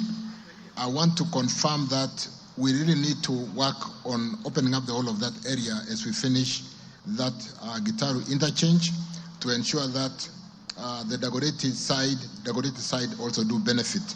And we can spend more time with Honorable KJ to look at the specific program that we need to work on to ensure that we decongest the city with all the bypasses that we are building so that we can have movement of goods and movement of people facilitated quickly. With respect to Naivasha, is that Naivasha Road interchange, is that the Dagoretti corner? And the dueling of Naivasha Road, I need to, can I get a response on that? While I address the Mwenje question, Honorable Mwenje on Outer Ring, where with the Mama Lucy Hospital, I do agree with Mheshimiwa. Let us work on lighting, and that is not a big ask to work on lighting, to work on marshalling of traffic, and to improve how people access the hospital across that wide corridor. We should be able to pay attention to that, and I'm here with my team. We will work on that, and I undertake to basically reach out to Mheshimiwa Mwenje and address that. Thank you, honorable members. Thank you, Honorable Maluli Njendi. Maluli Njendi, question deferred. Stephen Mogaka. Stephen Mogaka, question deferred. Dick Maungu. Thank you, Speaker, for the opportunity. I raise question number 78 of 2024. Could the Cabinet Secretary explain reasons for the delays by the contractor in upgrading of Maseno-Kombewa Road to bitumen standard, given the deplorable and impassable condition of the 5.1 kilometer stretch from Maseno to Opasi in Luanda constituency? 2, state the measures that the ministry has put in place to ensure that construction of the said road resumes as soon as possible, and further state the timelines of its projected completion. Thank you.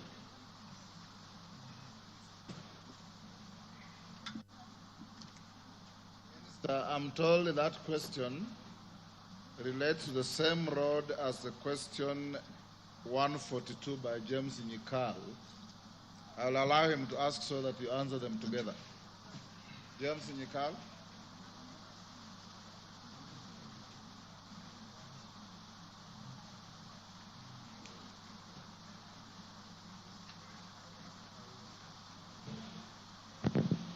Thank you, Mr. Speaker. I'd like to ask question number 142 to the Honorable Minister. to state the reason for the delay in completion of construction works for upgrading to bitumen standard of Maseno Kombewa Wangarot Road, RWC 119, since its commencement way back in 2016.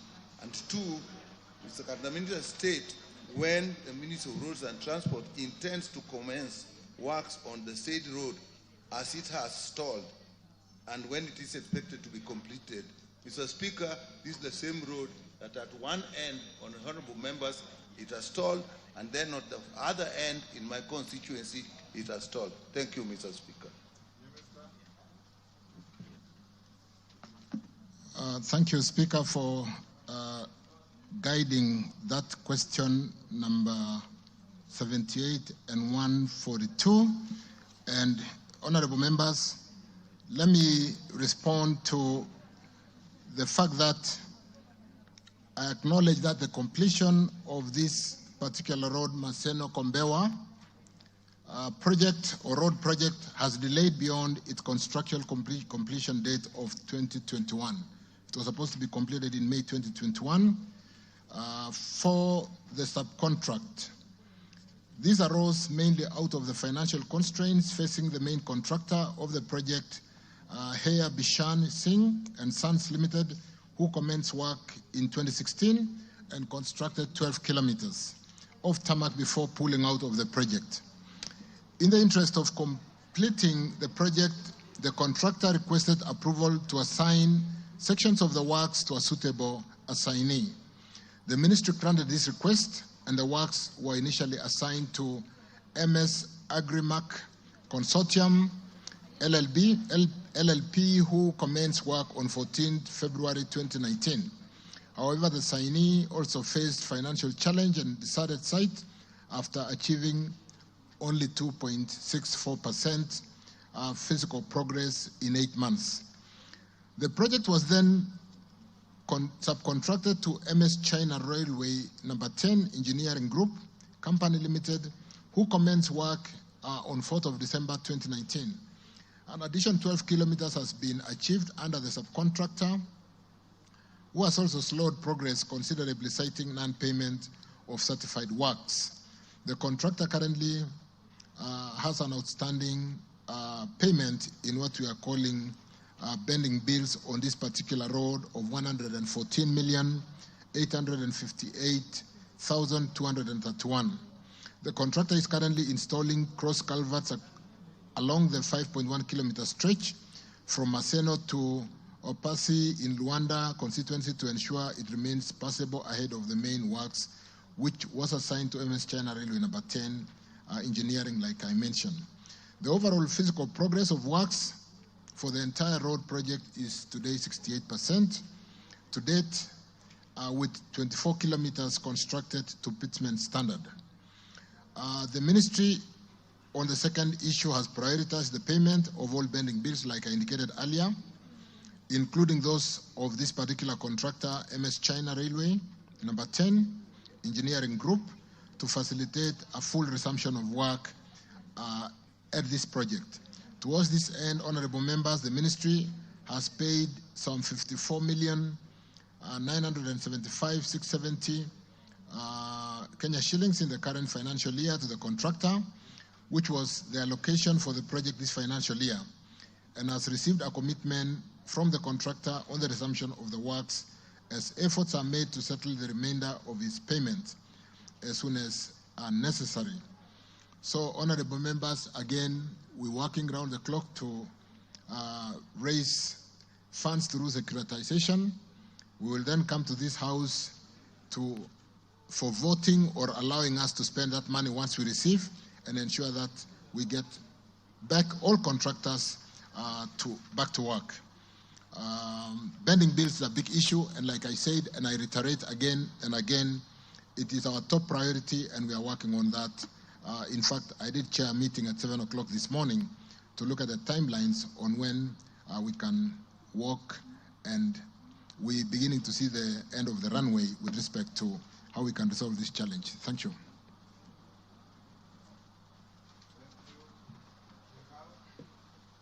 Maungo, then Nyikal. Thank you, Speaker, for the opportunity once again. Indeed, what the Minister has captured, it's true that this road began in 2016. The Speaker has well captured this road has been assigned twice to contractors who vacated sites. And as you know, that a road under development or construction cannot be maintained under the normal maintenance, meaning that today that road is impassable. That road is orphaned, Mr. Speaker. I would wish the Cabinet Secretary to help us understand what remedies we are putting in place to ensure that this road is motorable. As we speak today, it is true that China, the contractor was back some 2 weeks ago to put the pipes, the culverts.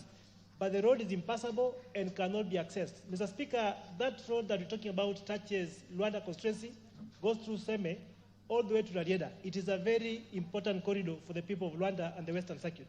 So the Minister would really be kind, if the Minister would be kind to tell us what strategies he's put in place to ensure that this road is passable. I'm sure he has some emergency funds under the 10% CS allocation, which can cater for that, Mr. Speaker. Nikal. As the honorable member said, my colleague has said, this road, 2016 up to now, has been assigned 3 times. First of all, it was a higher Bisansi, then Agrimax, and now no China Railways.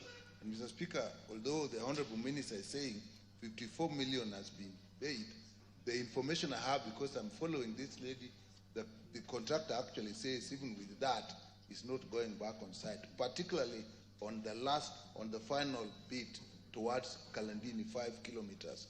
In fact, Haya Bisansing kind of stuck on the first bit, which is a honorable member side, and is actually doing those culverts.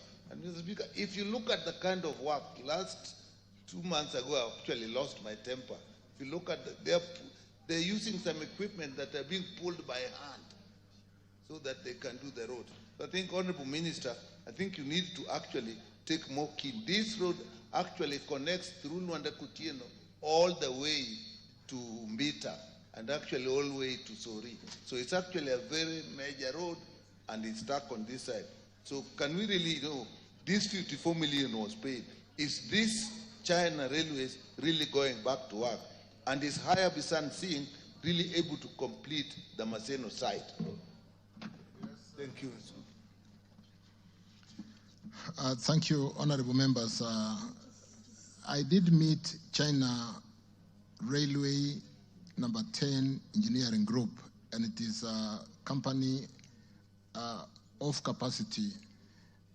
Having met them to basically sensitize them on what we are doing to settle all the pending bills, and having paid the 54.9 million out of the 114 million outstanding, honorable members, let me undertake to ensure that this particular road, with this contractor that I said is a contractor with capacity to make the road motorable. I'll work on that. Between today and Friday, I'll have made the contractor to ensure this road is made motorable. And more importantly, because the contractors are beginning to see hope in what we are doing to pay the pending bills, ensure that they accelerate work. Because even then, the outstanding, in spite of the fact that we owe them 3 billion in total on this particular road, having paid the 54.9 million, the outstanding, about 50% of that, the same amount, we should be able to get them back to work. And I want to confirm, Dr. Nyikal, that this contractor will get back to work. I'll work on that. Thank you. Kajwang, then Makali. Mr. Speaker, permit me to ride on this. This is the gateway to my rural home. If you come from Luanda, it is the only direct way through Uyoma in Rarieda constituency, and as you get to Beta through the ferry.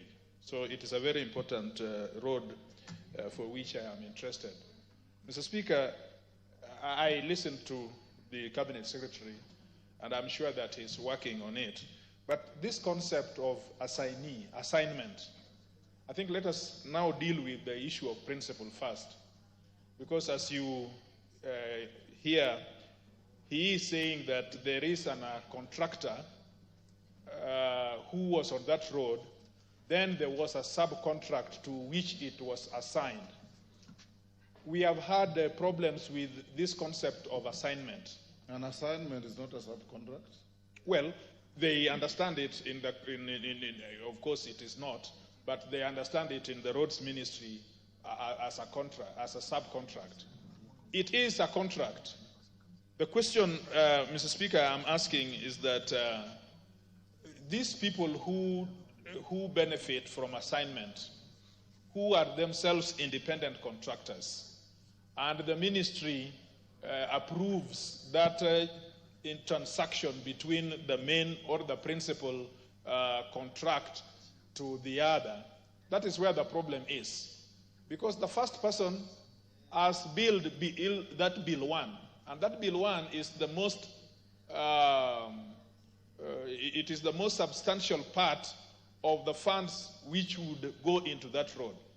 When this other person to whom it is assigned takes the contract, the person basically he takes the contract with the terms and conditions, but there is no money with which the whole thing can be done. So this is the issue, that this second person definitely is not able to complete the road. So, Mr. Speaker, would the minister consider to determine the contract, to terminate the contract? If the first contractor, in terms of principle, the first contractor, when he fails, the Bishan saying, they should have terminated that contract and then sought for a new contract in all its terms and conditions. Are you challenging the validity of the assignment? I am saying that the question in principle is what is a problem in finishing this road. Okay. Could the minister consider that instead of going this assignment principle, to terminate a contract and then re-advertise it and get new people under the terms and conditions that the ministry would approve? Thank you. But Honorable Kajwang, if the members are interested in the road being completed quickly, is in an assignment faster than a retendering? Because a retendering will go another 1 year. An assignment is just a legal instrument, which as a good lawyer you know. But anyway, Makali, okay.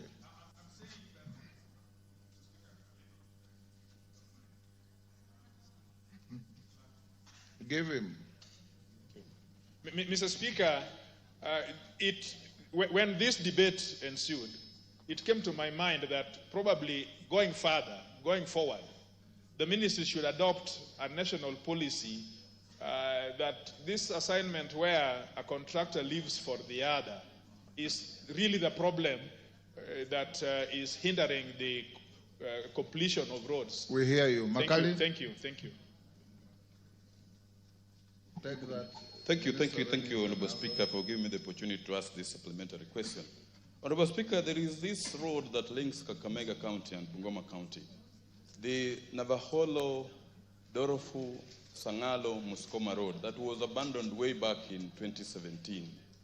His predecessor, I think, was in this house and assured us that they were going to advertise the road. The road was re-advertised. Can the Cabinet Secretary confirm to this house and the people of Kandui that, one, the tendering process as a result of the advertisement is now complete, and when do we expect the contractor on the road so that I cease these endless visits to the Office of the Director General and the anxiety the people who stay in that particular place are having, because that road has remained like that from 2017 and is totally not motorable at all. Thank you.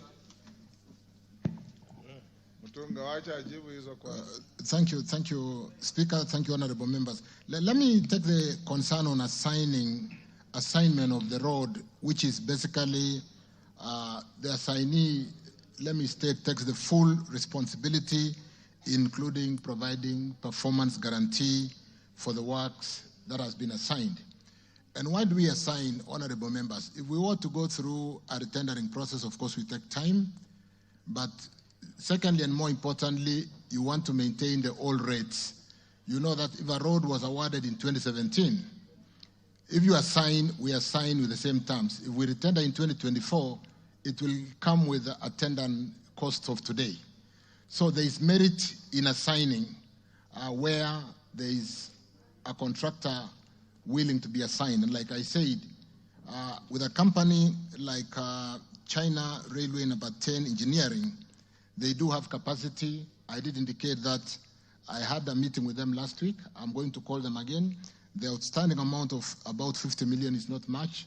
I'll make sure we start with making the road motorable. A case in question, for example, is when we did this road from Kwale to Kinango to facilitate movements of the constituents to come to Mashujaa Day. And we did ask the contractor to make the road first motorable so that as they do the road to pavement standard, the road is in very good moram condition. I will undertake to ensure that China Railway Number 10 makes this road all the way to Luanda motorable first, and secondly, as an assignee with full responsibility and performance being assigned to them, do really finish the road now that we have a contractor, which I said is a contractor with capacity. And finally, we are equally working and ensuring that we pay all the pending bills in due course as we work together to support the securitization of the 7 shillings. With respect to Navukolo, Mheshimiwa Makali, I'm told the same has been completed, an intention of award, the tendering process, an intention of award issued, a letter of award has been, intention of award has been done, and subject to those number of days lapsing, the award should be done by 14th November 2024, which is tomorrow.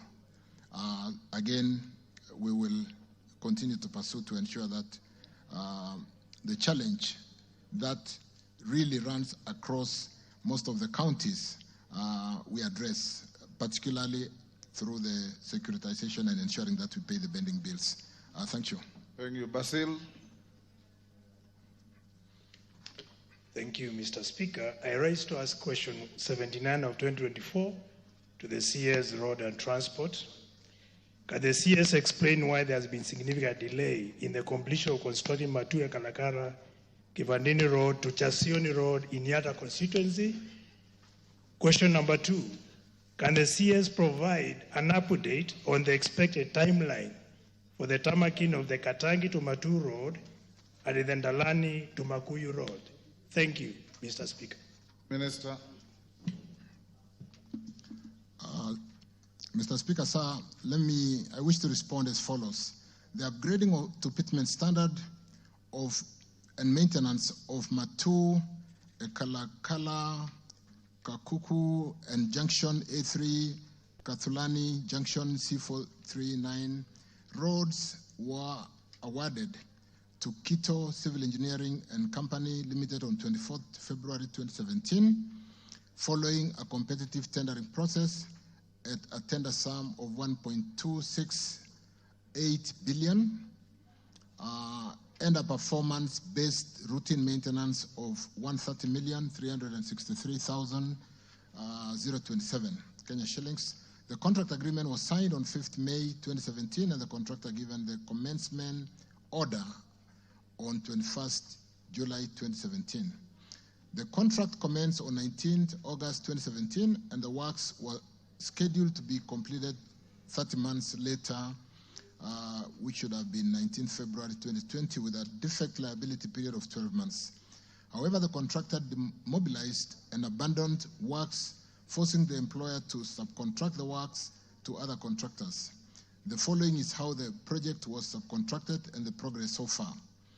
8 kilometers of the 40 kilometers on Matu Ekalakala Kaguku section has been subcontracted to MS Daima Construction Limited to fast-track process. The subcontractor has completed up the first seal of the first 4 kilometers and has done 1.7 kilometers for second seal service dressing. So far, he has raised a certificate for payment and is awaiting to be paid to continue work. What we do, honorable members, we do segment the road into many segments, and as you finish the particular section and issue work certificate, upon inspection, you due for payment. But that is outstanding in line with the challenge that we have all talked about over and over again with bending bills. Another 12 kilometers, honorable members, of the 40 kilometers of work has been subcontracted to MS Uso Ngiro Contractors Limited. The contractor is working from 0 kilometers to 10 kilometers, junction C439 on Sioni section in accordance to provision of clause 4.1 of the condition of the contract. The subcontractor has completed the first seal service dressing for the first 4 kilometers of his section. On 30th July 2021, MS Sifel Construction Company was subcontracted 12 kilometers of Matue Kala road section from kilometer 8 to kilometer 20. The subcontractor has completed the first and second milestones up to the second seal service dressing. And on October, honorable members, 14, 2021, MS Kitho Civil Engineering Company Limited was instructed to reinstate the road section from 12 kilometers to 16 kilometers to its original state before he abandoned work. After completion of the reinstatement, MS Kitho was then allowed to complete the road section on 12 November 2021 up to a blacktop or tarmac as per the contract. The main purpose of this process was to fast-track the work progress. The contractor has managed to complete 4 kilometers of the blacktop on the first seal dressing. On 7th December 2021, Litho Supplies and General Traders Limited was awarded the subcontract for 8 kilometer Kalakala to Kaguku section. Currently is ongoing with earthworks, and he has managed to complete about 2.5 kilometers of top subgrade. The subcontractor has also done a cross culvert within the first 2 kilometers. To date, honorable members, 79 months, 263% of the contract has elapsed against an overall progress of approximately 54.3%. Currently, Speaker, honorable members, there are no plans for tarmacking Katangi to Matu Road and the Ndalani to Makuyu Road due to insufficient budgetary allocation. However, there are plans for routine maintenance and spot improvement. The allocation for CP Muranga, Kisiki, Ndalani, Sophia Road in the financial year 24-25 is Kenya shillings 6,816,949, and for Matu, Kathiuni, Igombe, Katangi Road is 12,268,999 respectively. Those are the amounts which are available for maintenance in the printed estimates 2024-25. Thank you, honorable members. Basil.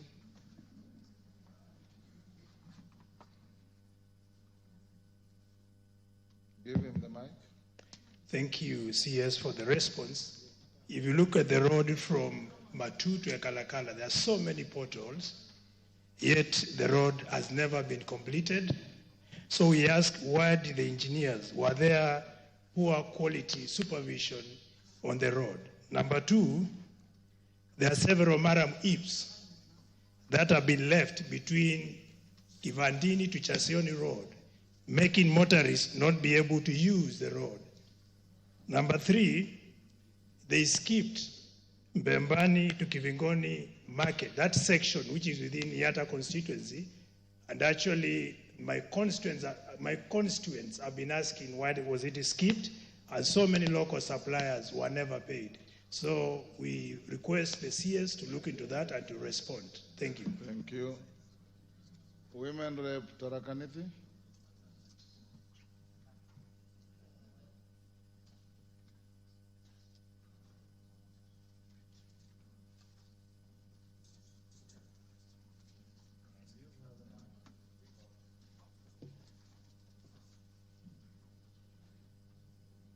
Give her the mic. You are assigning the wrong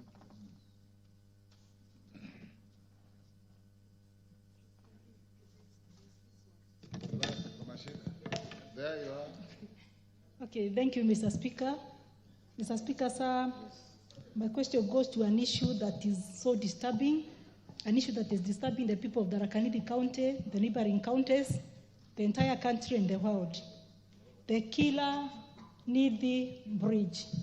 Mr. Speaker, 100 as a month ago, without the people of Tharaka-Nithi and the entire country burying their relatives from the Nithi-Kila Bridge. Mr. Speaker, sir, many have acquired disabilities from the Kila Bridge. And that's why, Mr. Speaker, I'm asking the Minister, what action has the Ministry undertaken or is undertaking towards redesign, rerouting, or erection of permanent accident arrest interventions at the Nithi Bridge black spot? Thank you, Mr. Speaker. Thank you. Mutunga again. Let me give people who have not asked Mutunga. Thank you, Mr. Speaker. Mr. Speaker, I have several roads in Tigania West, and none of them has works going on. Mr. Speaker, I do not want to speak about St. Anne, Kagaene, Myompon, because I want a meeting with the Minister. But Mr. Speaker, my desperation is that the capture of this road has always been avoided. I would like the Minister to know that I have written, I have talked to the ends of the institutions, and they do not capture these roads.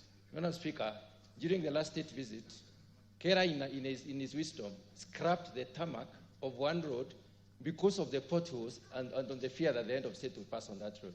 Up to now, there is no cent allocated into that road. It's not in the books. Mr. Speaker, there's another road from Kiajai to Isiolo. You are making a speech. Ask a Mr. Speaker, what I would like the Minister to tell us, when we went to health, to energy, he had a very clear way of rationalizing. We would like to know whether this rationalization formula is going to be operated on or rather utilized in the Ministry of Roads and Transport. Because, Mr. Speaker, what we have is total discrepancy in terms of allocation of resources in the roads. You realize that some constituencies have no roads, while others have got 7 or 8 roads. So there is a problem in this country, and we need that problem solved. What is the promise of the Minister? Again, there is a route that Order Mutunga. Mr. Speaker, let me explain this particular one. Let him finish. Give him to finish. Mr. Speaker, there is a road which I forced upgrading. I went to the National Roads Committee Convention, the National National Roads Board Convention, and they pushed for movement of a road from Kera to Kena. In other words, to be in Kena. That road has not yet been gazetted for 3 years in a row. I would like to know why the road has not been gazetted as at now. Rueda, but you guys, you MPs also be fair to the Minister. He's come with answers on questions that were asked. Now we are springing questions from every part of the country. But go ahead. Asante Speaker. Ni vile mwakilishi wa wananchi na wakituona hapa leo tuko hatujauliza, tukienda huko tutakuwa tuna shida. Mwanzo nimpongeze waziri. Waziri ni muungwana sana. Tukienda ofisi yake tunapokelewa vizuri. Nitaka tu waziri ajue kwamba Lamu Mashariki nafikiri ndio eneo bunge peke yake Kenya haina hata inchi moja ya barabara ya lami. Hata inchi moja hakuna. Na barabara zetu za Lamu Mashariki ni 3. Ni Mtangawanda tu Kizingitini, ambayo hiyo najua mwaijua. Naomba tafadhali muhakikishe mtuambie zimefikia vipi mikakati yake. Angalau na sisi tuwe tuna lami. Barabara ya pili ni kuanza Hindi tu Kiunga, ambayo ni kilomita kama 120. Hiyo barabara sahihi haipitiki kabisa kwa sababu ya wale wahalifu wanaweka IDs. Sasa imefungwa kabisa ward 2 Lamu Mashariki, huwezi kupitia hiyo barabara mpaka upitie bahari. Sasa imefungwa, imekuwa lazima uende na boat, na saa nyingine bahari ni shida sana. Kwa hivyo naomba tu waziri alifikirie, kama hana majibu lakini afikirie hata pale pabaya tu kutengeneze kidogo ili barabara ifunguke. Nasikia pesa ilipewa Mchina iko, atafute tu, na kama insecurity si shida, KDF wako tayari, wanafanya kazi vizuri, wanapeana security. Kama imeshindikana kwa ministry, wapewe KDF wafanye ili barabara ifunguke. Asante sana.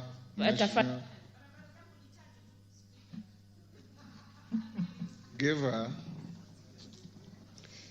Bwana Spika, kwetu Lamu Mashariki mazingira tofauti. Sisi maeneo yetu sio ile nyinyi mnaita land mass, sisi ni water mass. Sasa kwetu zaidi kwa ministry yenu pia tunahitaji sea wall, yani zile ukuta za bahari. Sasa kuna kijiji kinaitwa Mbwajumwali, karibu kinabebwa na bahari chote, watoto wanabebwa, na kilijengwa kidogo, contractor hakumaliza kakimbia. Tafadhali, iko pia kwa ministry yako, mtu angalilie. Asante bwana. Aichumu. Gichemu. Member for Gishugu. Yes, thank you, Honorable Speaker. The people that I represent of Gishugu find themselves in a situation akin to Honorable Basil's. And I don't want to go to because the minister or the CS has already given an elaborate plan on how to revive the roads that have already stalled. But my question is, are those roads that have already been contracted, are you able, just like many other areas that you've said, in Gishugu, to see to it that they are also motorable by grading and marraming? Because when these matters are scheduled for tarmacking through the normal CARA funds, mostly they are omitted because they've already been contracted for tarmacking. So actually it's an area that you need to talk to the contractor. And if you have these plans and you are saying soon, why don't you then talk to the contractors to go back on site, have an agreement with them that in 10 or 5 or whatever period you'll be able to start paying them so that they can resume work, and our constituencies will actually benefit from these roads that have stalled for many years. Thank you. Ms. Shimbogo. These are general questions. Asante Mheshimiwa Spika. So you should give a general policy direction. Mheshimiwa Spika, napenda kumpongeza waziri na nimuulize swali la kivuko cha feri ya Mtongwe. Kivuko cha feri ya Mtongwe kiliweza kusitishwa kufanya huduma zake kwa wakazi wa Likoni. Na hivi sasa tukiangalia kivuko cha Likoni kumekuwa na msongamano mkubwa sana, hata kumekuwa na hatari kubwa sana za maajali. Ukiangalia Mheshimiwa Spika, hivi sasa tutakuwa na michezo ile ya Yala ambayo inakuja katika sehemu ya Mombasa. Namuuliza waziri, ni mikakati gani ambayo tutaweka ili tuweze kupunguza ule msongamano, kwa sababu kivuko cha Mtongwe kilikuwa kinapunguza msongamano wa abiria na kilikuwa kinasaidia sana. Na wakati kulikuwa na kile kivuko cha kuolea, kile tulikuwa tunaita Kiingereza floating bridge, pia kilikuwa kinasaidia. Na hivyo vyote vimeondolewa, na hivi sasa kumekuwa na shida na kumekuwa na msongamano mbaya sana mpaka kuleta hatari za ajali nyingi. Swali lingine la mwisho ni barabara ya Dongo Kundu ambayo tunashukuru serikali wameng'ang'ana kutengeza barabara hii, na imebakia hatua kidogo sana iweze kufunguliwa rasmi na Mheshimiwa Rais Daktari William Ruto. Lakini katika barabara hiyo kuna hatari, kuna mwanya ambao umewachwa wazi, na juzi tumempoteza kijana aliweza kutumbukia kwa sababu barabara hiyo iko juu na chini ni bahari. Kijana alitumbukia na kuweza kupoteza maisha yake. Tunakuomba waziri uangalie swala hilo ili hii barabara iweze kumalizwa, rais afungue rasmi na zile athari za kupoteza maisha ya wale wanaotumia barabara hiyo iweze kuzingatiwa. Asante sana Mheshimiwa Waziri. Thank you, Mr. Speaker. Mr. Speaker, I was actually not going to ask a question because I thought that when there are questions, you respond to the very specific one. Nonetheless, because I'm seeing that the questions are also taking on policy direction. Justem generis. Thank you. I do appreciate, Mr. Speaker, because I think you understand, having served in the House, that members have needs in the constituency. I want to ask a question which is similar to what the Honorable Fogishugu has raised. And for me, it's really a policy issue that when you have commenced construction and then you stop because of lack of funds, it shouldn't be within the charity of the minister, but a policy issue in the ministry that you must allocate funds. Like right now, the road between Sindo and Bita is actually only about 2-3 kilometers. I was there last week, but you spend almost 1 hour because they actually messed up the road. We cannot allocate it in Kura. But when this young man called Morara wants to attack, he goes to my constituency, even though he went on the Karoli side. But because maybe Karoli is still relatively new, he was attacking me, saying, Millie, what are you doing? I'm not the one doing those roads. It's the national government. But because we are not assigning money for routine maintenance, what is the policy of the ministry? And if you don't have a policy, can you come up with a policy for just regular maintenance so that it's not dependent on policy, on charity of a given CS, but it's a given that it must be allocated. Even if you want to do that road right now, I can't do anything. And it's a small portion that we can do with care. Thank you, Betsimba. Asante sana Mheshimiwa Speaker kunipa Minister, fursa. you will compress all this into a policy direction. Asante sana Mheshimiwa Speaker kunipa fursa ya kuweza kuuliza swali la ziada. Je, waziri anaufahamu barabara katika eneo bunge la Kisauni ambayo imeanza Kiembeni ipitie Mwakirunge kwenda Rabai? Na Mheshimiwa Rais alikuja kuanzisha rasmi barabara hiyo inayojengwa na Kera. Alipoondoka Mheshimiwa Rais, matingatinga yote yaliondoka yakamfuata. Anazo habari hizo na ana mipango gani kuweza kuendeleza hiyo barabara badala ya kumwekea aibu Mheshimiwa Rais? Thank you. Let's have answers to those.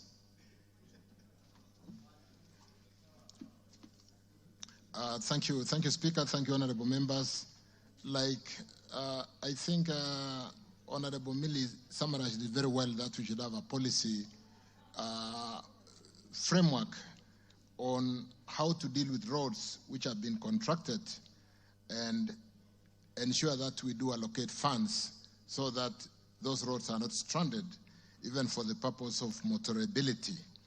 I want to state here, honorable members, that I'll work very closely with the House to ensure that when we run our budgets, we do ensure that we give priority to ongoing projects. We do some parity and equitable distribution of resources, and that with the kind of data that is available in roads, we should be able to do that together. With respect to really the challenge that we've had for a long time on bending bills, the support that we've received from this House on the 7 shillings additional road maintenance levy, and which I have confirmed we are fairly advanced in securitizing to ensure that we raise some 170, 175 billion Kenya shillings, we should be able to get all contractors back to work. But more importantly, even as we do that, and because there is a really, you can have sight of the entire runway on this particular project, we will push the contractors to make the roads motorable. Talking to a road like Sindombita, I want to confirm, Millie, that that particular road will now not stop. We are working on it. I don't know, but majorly because we are raising the funds to pay all the contractors. We had a bending bill on that road of about 540 million Kenya shillings on certificates issued, but there was only an allocation of 270 million. Having paid the full amount, you can see the contractor still with a hole of 300 million, but I've equally had a meeting with civil engineering construction company, the same company that did the road from Kwale Kinango, and I can assure us that because of what we are doing on securitization, a lot of contractors are seeing some hope, and we are able to get a number of them back to work. So a road like Sindo Mbita, I can assure honorable members, just to pick one, that it will not stop. With respect to Gishugu, Banagishimo, we will, like I've said, maintain. We are seeking to ensure that the contractors make the roads motorable. Traditionally, contractors should provide a road for users during construction.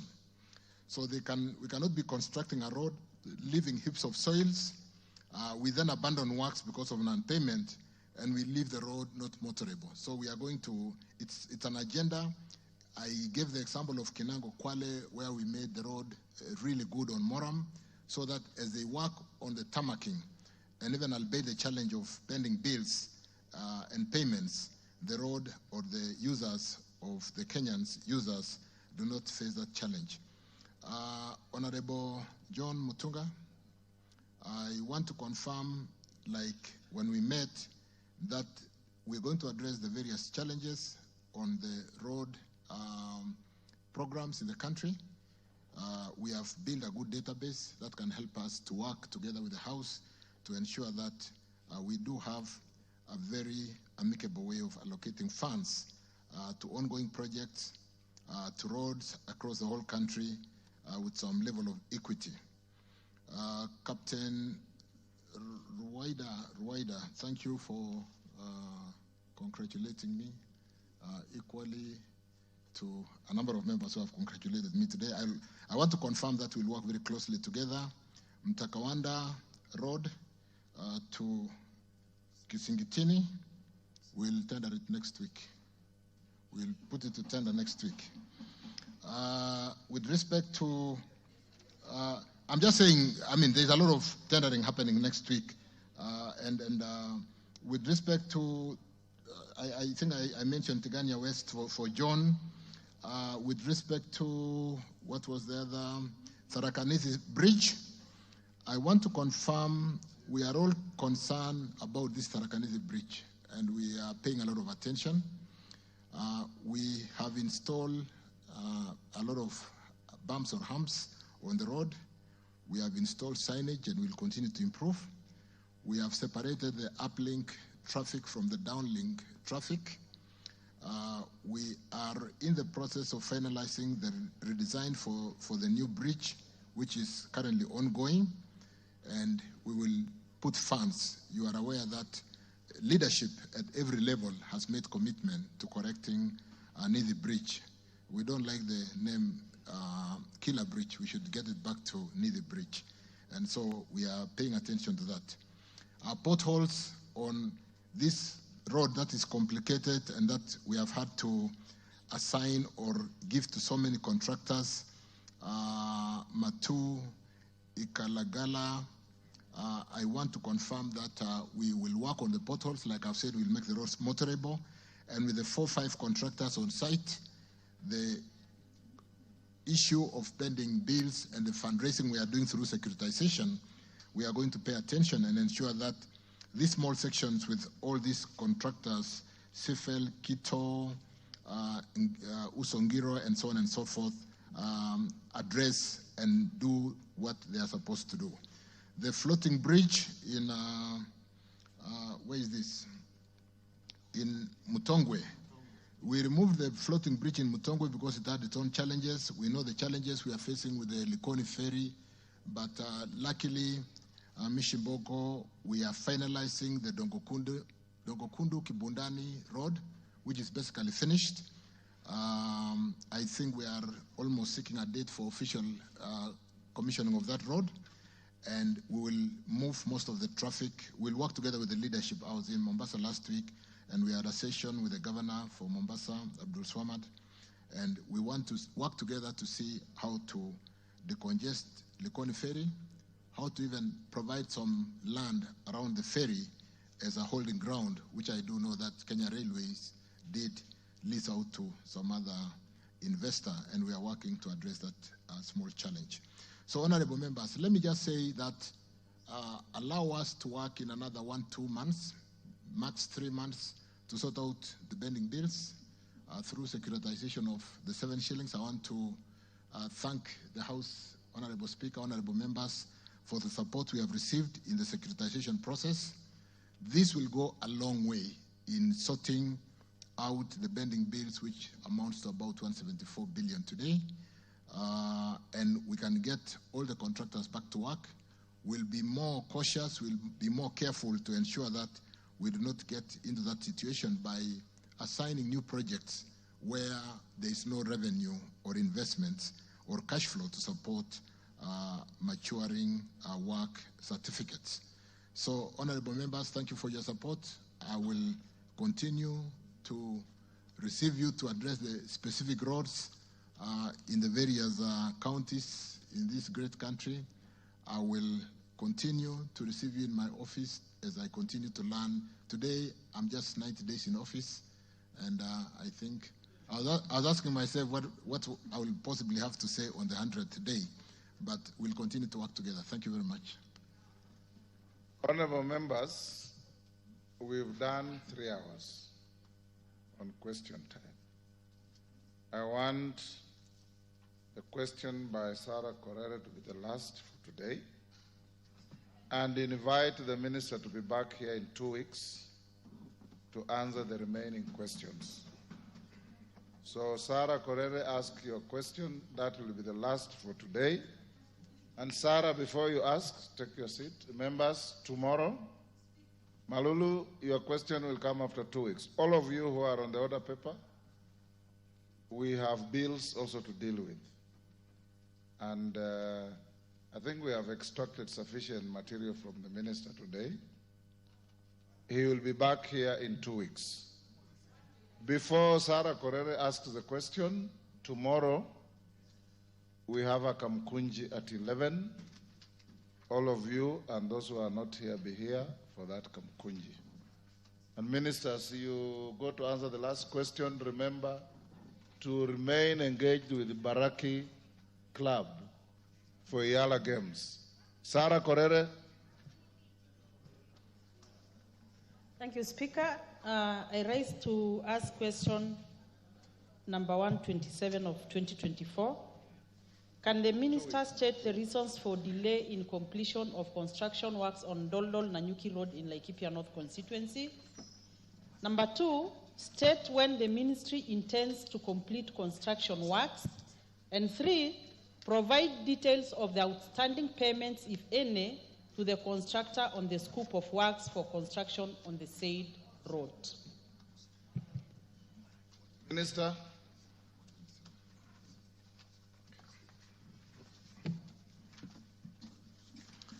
Thank you again, honorable members. Thank you, Mheshimiwa Correra. Let me go straight to and acknowledge the delay in completion of the road, of the said road, Doldol Nanyuki, in Laikipia constituency, which has been caused by non-performance by the contractor who was engaged to do the works. Shipili Enterprise Limited has been slow in the process, and we have had several meetings in order to engage him to expedite the works. Honorable members, I did have a meeting about this with Sarah Correra, and we are working on how to ensure that we accelerate that work and even provide enough funds to address the pending bill that we did see on this particular road. 2 management meetings have been held with the contractor in which they were asked to go back to site and resume works. However, they have not heeded the call, and so the employer will seek recourse on the next step of action according to the contract terms. The scope included the following: site clearance to include heavy bush clearing, tree and stump removals, evacuation and filling for structures, culverts and drainage works to include majorly new culverts installation, grading and graveling works to include light grading of the whole section and then spot graveling. Road furniture, repairs, maintenance to include installation of 20 in number concrete bollards. The contractor has no outstanding payment. Sorry, I did indicate that they had outstanding payment. I think the point was the funds allocated to the road is something that we discussed with Mheshimiwa, and Mheshimiwa, we need to have another cup of tea. Thank you. As regarding the Mbaraki Stadium, honorable members, I have worked very closely with Mheshimiwa Osoro and Faith Gitau, Mheshimiwa, and Mbaraki progress today is 80% complete. We have challenges, small challenges on the sitting area and the common amenities like toilets and the changing rooms. I want to confirm that as of yesterday, I did hold a meeting and we are looking at NYS moving in to do most of the handiworks.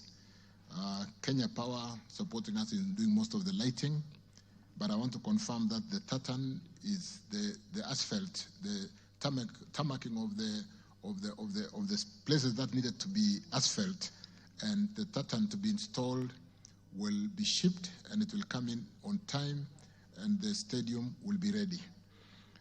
We are also looking at the other gymnasium stadium to ensure where the other indoor games will be, and we did yesterday give an indicative budget approval to ensure that we are able to run through the following, the coming 3 weeks and make the facility ready so that our parliament can host the East African Legislative Assemblies with a better dignity than we have been hosted in the other countries.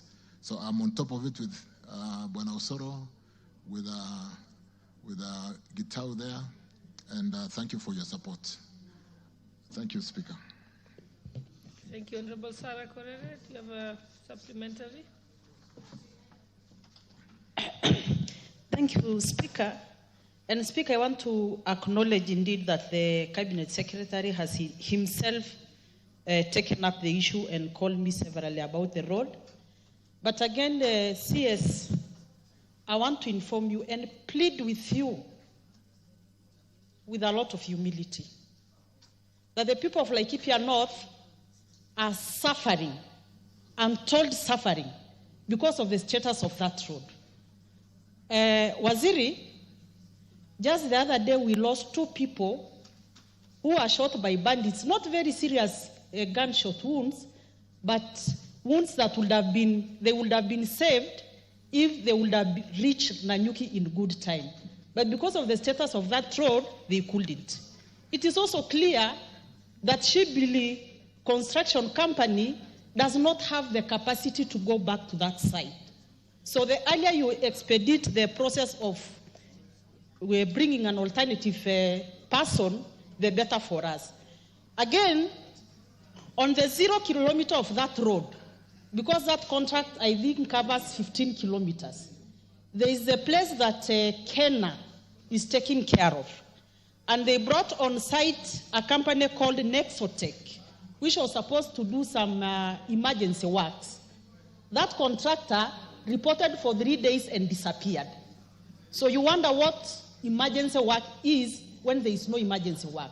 Actually, the people, the road users, took it upon themselves to construct that road using their own resources, their own hands, while we know Kenya has given somebody a contract and that contractor has disappeared. I've called the regional engineer for Upper Eastern several times, and he himself confesses to me that the contractor cannot even pick his calls. So, you know, we are just left as lame ducks. You don't know what you are waiting for. Again, In Laikipia North CS, Laikipia North is the biggest constituency. It is bigger than Laikipia East and Laikipia West combined. There is no road network. The road that connects Timao, Lokusero, all the way to the constituency headquarters at Doldol is completely washed out. It is a road that is under Kenya in the Upper Eastern. Waziri, we need, if nothing else, we just need some first aid, because that road goes through Mgogodo Forest. We know the history of Mgogodo Forest and banditry and insecurity, so it is a very critical security road. For the Doldol Nanyuki Road, I appreciate that even His Excellency the President is so committed to see that road constructed. And Waziri, you know, for the first time, if that road is constructed, the people of Laikipia North will feel that independence has actually come to Laikipia North. Honorable Cabinet Secretary, I'll give the next speaker, and then after that we can close. So the Honorable Member for Chesumei, you're the one who's going to say something, but hold on. What's your point of order, Honorable Junet? We are not giving we're not taking any more supplementary questions. You have come in too late. So Honorable Member for Chesumei. Thank you, Madam Speaker, for giving me this opportunity, and I rise to ask the CS what the ministry is doing to ensure that the contractor assigned to Danger Chemuswa Road, which has not only stalled, but there is no maintenance ahead of works in that particular road, and that road is not passable and not motorable at all. And that road, when a CS, was launched actually way back in 2016 by the Uhuru government, and up to now it has not taken off. There is also a road, Chepterit Chepkober Kaiboi, which is on Kenha, that has also stalled, and apart from it being stalled, there was maintenance ahead of works on that road, but the contractor decided to just take the machines midway and say that he doesn't have enough money for that road. Baraton's Mokamobo Road under Kura is another concern on a CS. That road is around 8 kilometers, and we had agreed actually being allocated 1 kilometer every year, but for the last 2 years that road has also stalled, and now there is no maintenance on the remaining part of the road, which is impassable. Lastly, there are 2 bridges CS, and those ones have caused fatal accidents. People were buried the other day on the Makonge Baraton Bridge, which right now is very, very dangerous and impassable, and I don't know what the ministry is doing about it. And another one called Samo Kamurgiwa Bridge, amongst many, many of those bridges. Lastly, there's a road which had been allocated funds on GOK called Kaptel Chomisia, which we had asked for funds when the previous minister was in office. Actually, it took time, and the other day it was awarded, but the works have not started. The only problem is that road took too long until there was a CSR from Kipchabo Tea Estate. That road right now is motorable and good, but there's an adjacent road which is very bad, and we had requested the RD to change or to do something so that we do not waste the taxpayers' money, and it seems they are saying that their hands are tight. So why would we actually lose money on the road of Kaptel Chomisia while there's an adjacent road that is not good, and this one else has been done? So please intervene. Thank you so much. Okay, Honorable Cabinet Secretary, I think those are the last questions.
workers access their retirement benefits when switching jobs, unaware of the impact it has on their future. Taking out your retirement savings too soon reduces the income you will have when you retire, leaving your future less secure.